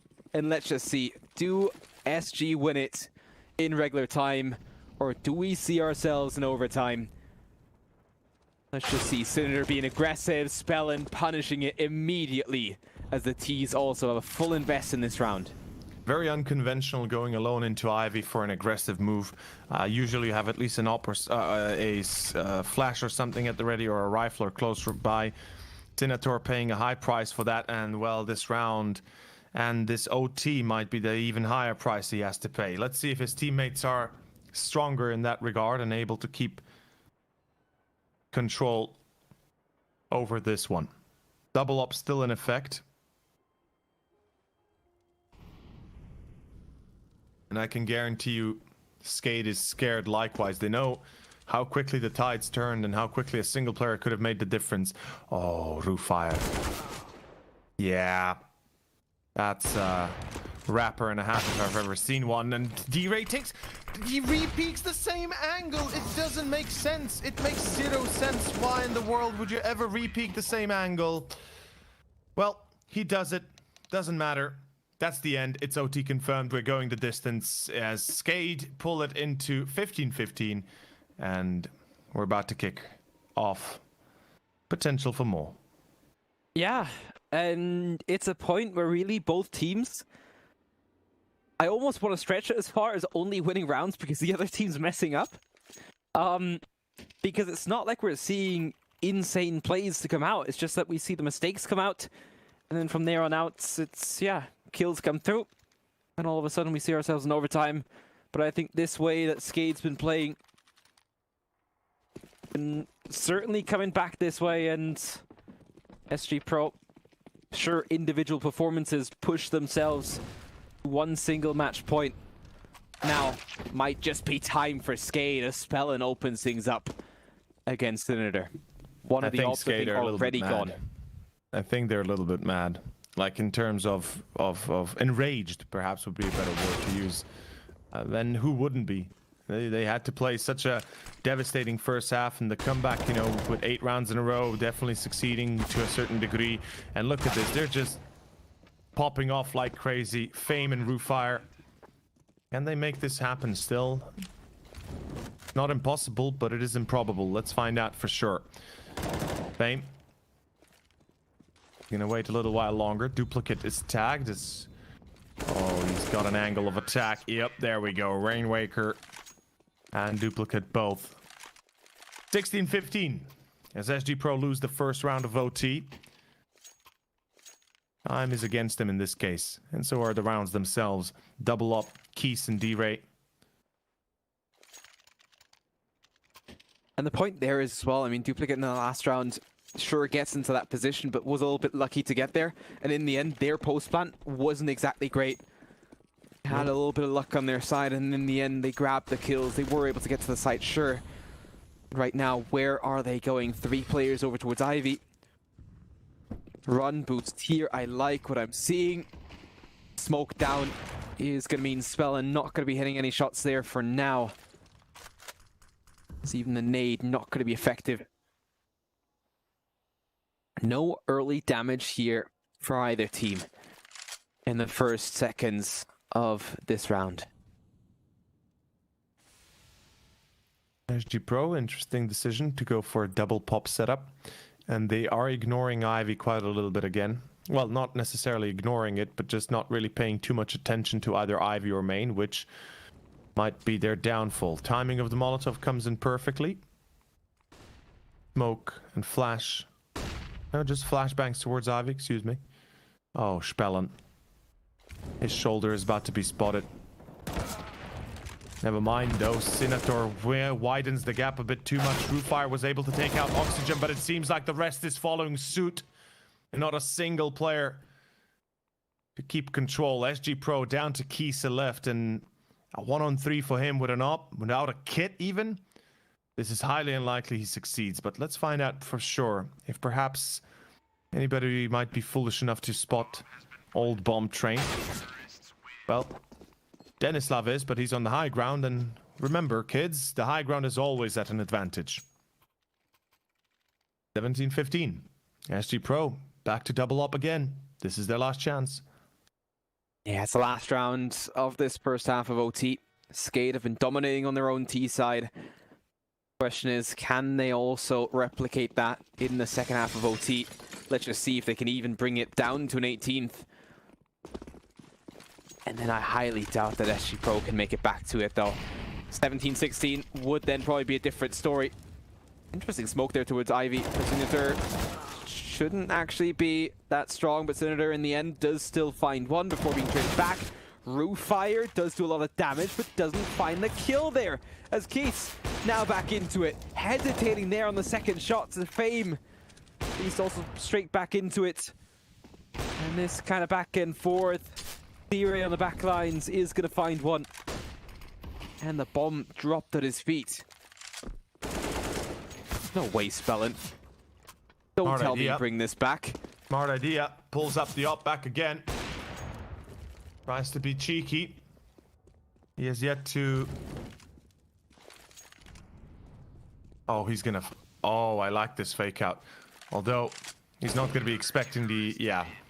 He's not gonna be expecting Keys coming in through Ivy. And that is gonna be the final hurdle. 17-16, SG.pro. They at least get the one, so it's not the most devastating of losses here, but it's not exactly doing too much better for them.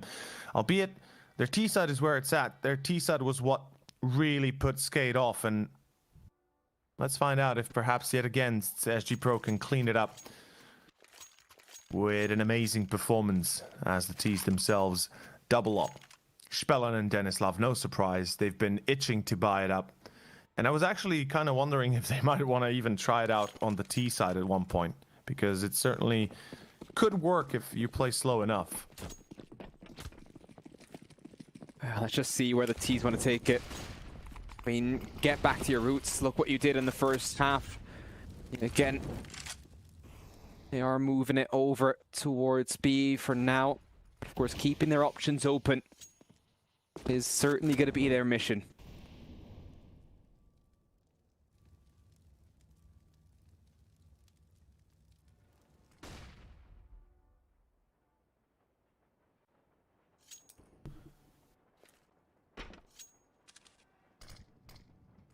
Spellin, good first shot. And that's exactly how he needs to open up this CT hold on this B bomb site. Oh, he doesn't see because of the Molotov. Good idea there. SG.pro, they get the drop on Spellin, so they're going to be enabling themselves at least a bit of an easier time of taking control of the B site. It's still a 3-on-3 ensues, and with both oppers gone, perhaps there's a chance they can make this happen. D-Ray, he's going to be one to plant the bomb. Molotov's going in deep. They really want to prevent them from getting any control. Oxygen a bit too shouldery there. And Rufire is tagged. Kise is the one that opened it up with the shot on Oxygen. And there's the second as well.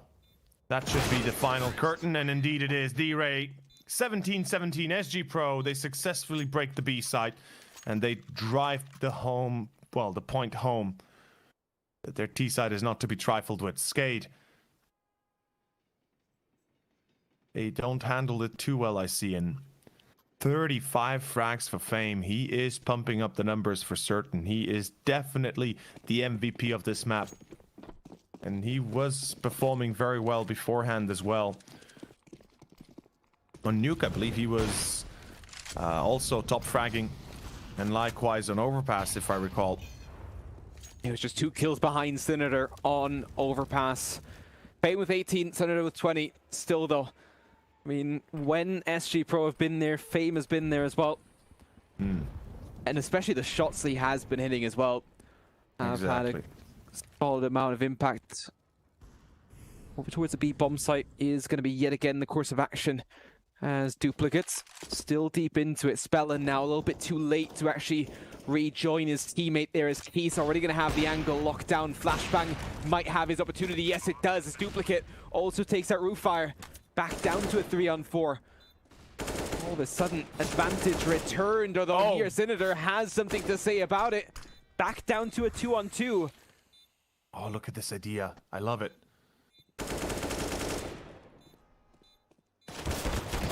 Oh, he was out of bullets, and it's all going to be down to Fame in the 1v1 up against Oxygen. Bomb tapped for a good second, but Fame taking his time. Whoa! But still, the headshot, no idea how Oxygen gets that, but it's going to be a SKADE round, and they now move on to match point to go 2-1 in the Swiss rounds. What a nerve-wracking moment there. It all comes down to that smoke and somehow Oxygen getting the better vision of his opponent there, at least the reaction, and it is going to be 18-17 SKADE one away from securing the series, as you said, and one away from securing the 2-1 result in the Swiss stage. This would be a great victory for them if they're able to close it out. Let's see if that is indeed the case. Towards main outside already, Olaf being pushed apart. It's going to be Roofire that gets caught though. SG.pro, they might have overestimated what they can do, and SKADE, they're going to be punishing this big time. Senator tagged. With Roofire gone, all of a sudden SKADE feel like a monster in this case. SG.pro, very little room that they took for themselves. We can see Ivy, a single player there. And we can see 3 players in main, or at least close to main. Here comes the commitment. It's an A take, or at least an A attempt. And is it going to work out? Well, so far, so not very well. Oh no. Fame and Keys. It's all or nothing. Good night, Fame. There we go. Keys 1-on-4. Can he do it? No. 19-17 SKADE. Pull it out of seemingly nowhere. Pull it out of somewhere. And they are back home with a victory as they secure themselves this series, push themselves up to 2-1 in the best of 3, or in the Swiss stage. Yeah, I mean, they get the 2-1 in the best of 3, they get the 2-1 in the Swiss stage as well. Yeah. And what a game there as well, in the end of it still. I mean, SKADE and SG both have something to learn from that matchup, so we'll just have to see how they can get back into that. They certainly have some stuff to get back into for the day tomorrow, I believe, because in the end, opponents not going to get any stronger, not for SKADE, who, I mean, saved themselves at the end of the day, but as well also for SG, who now go down to that 1-2 level, and there is going to be a couple of teams that might be moving in there. Remember, for the moment, Dignitas is still 0-2. Yeah, there's a chance that one of these, well, there's a chance that, of course, SG might face off Dignitas. That would be pretty devastating if you ask me. If that's the case, whew, I don't want to be SG in their shoes, but in any case, SKADE, yeah, 2-1. And as for, of course, for SG, that is going to be the 1-2. There will be the elimination series tomorrow. And, of course, SKADE in the progression series tomorrow. As for right now, we'll be taking a short break. And we'll be back with Sprout versus Wisla Krakow, another series. And you already see who Tyler is supporting in this case. So make sure to return back in about 10 to 15 minutes time as we get ready for our next best of 3. Stay tuned.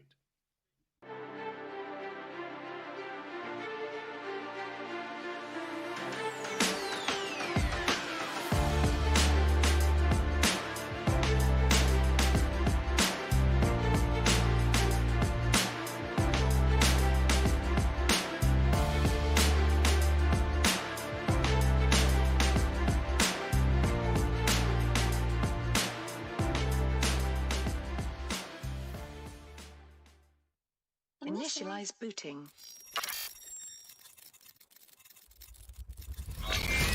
These are your targets.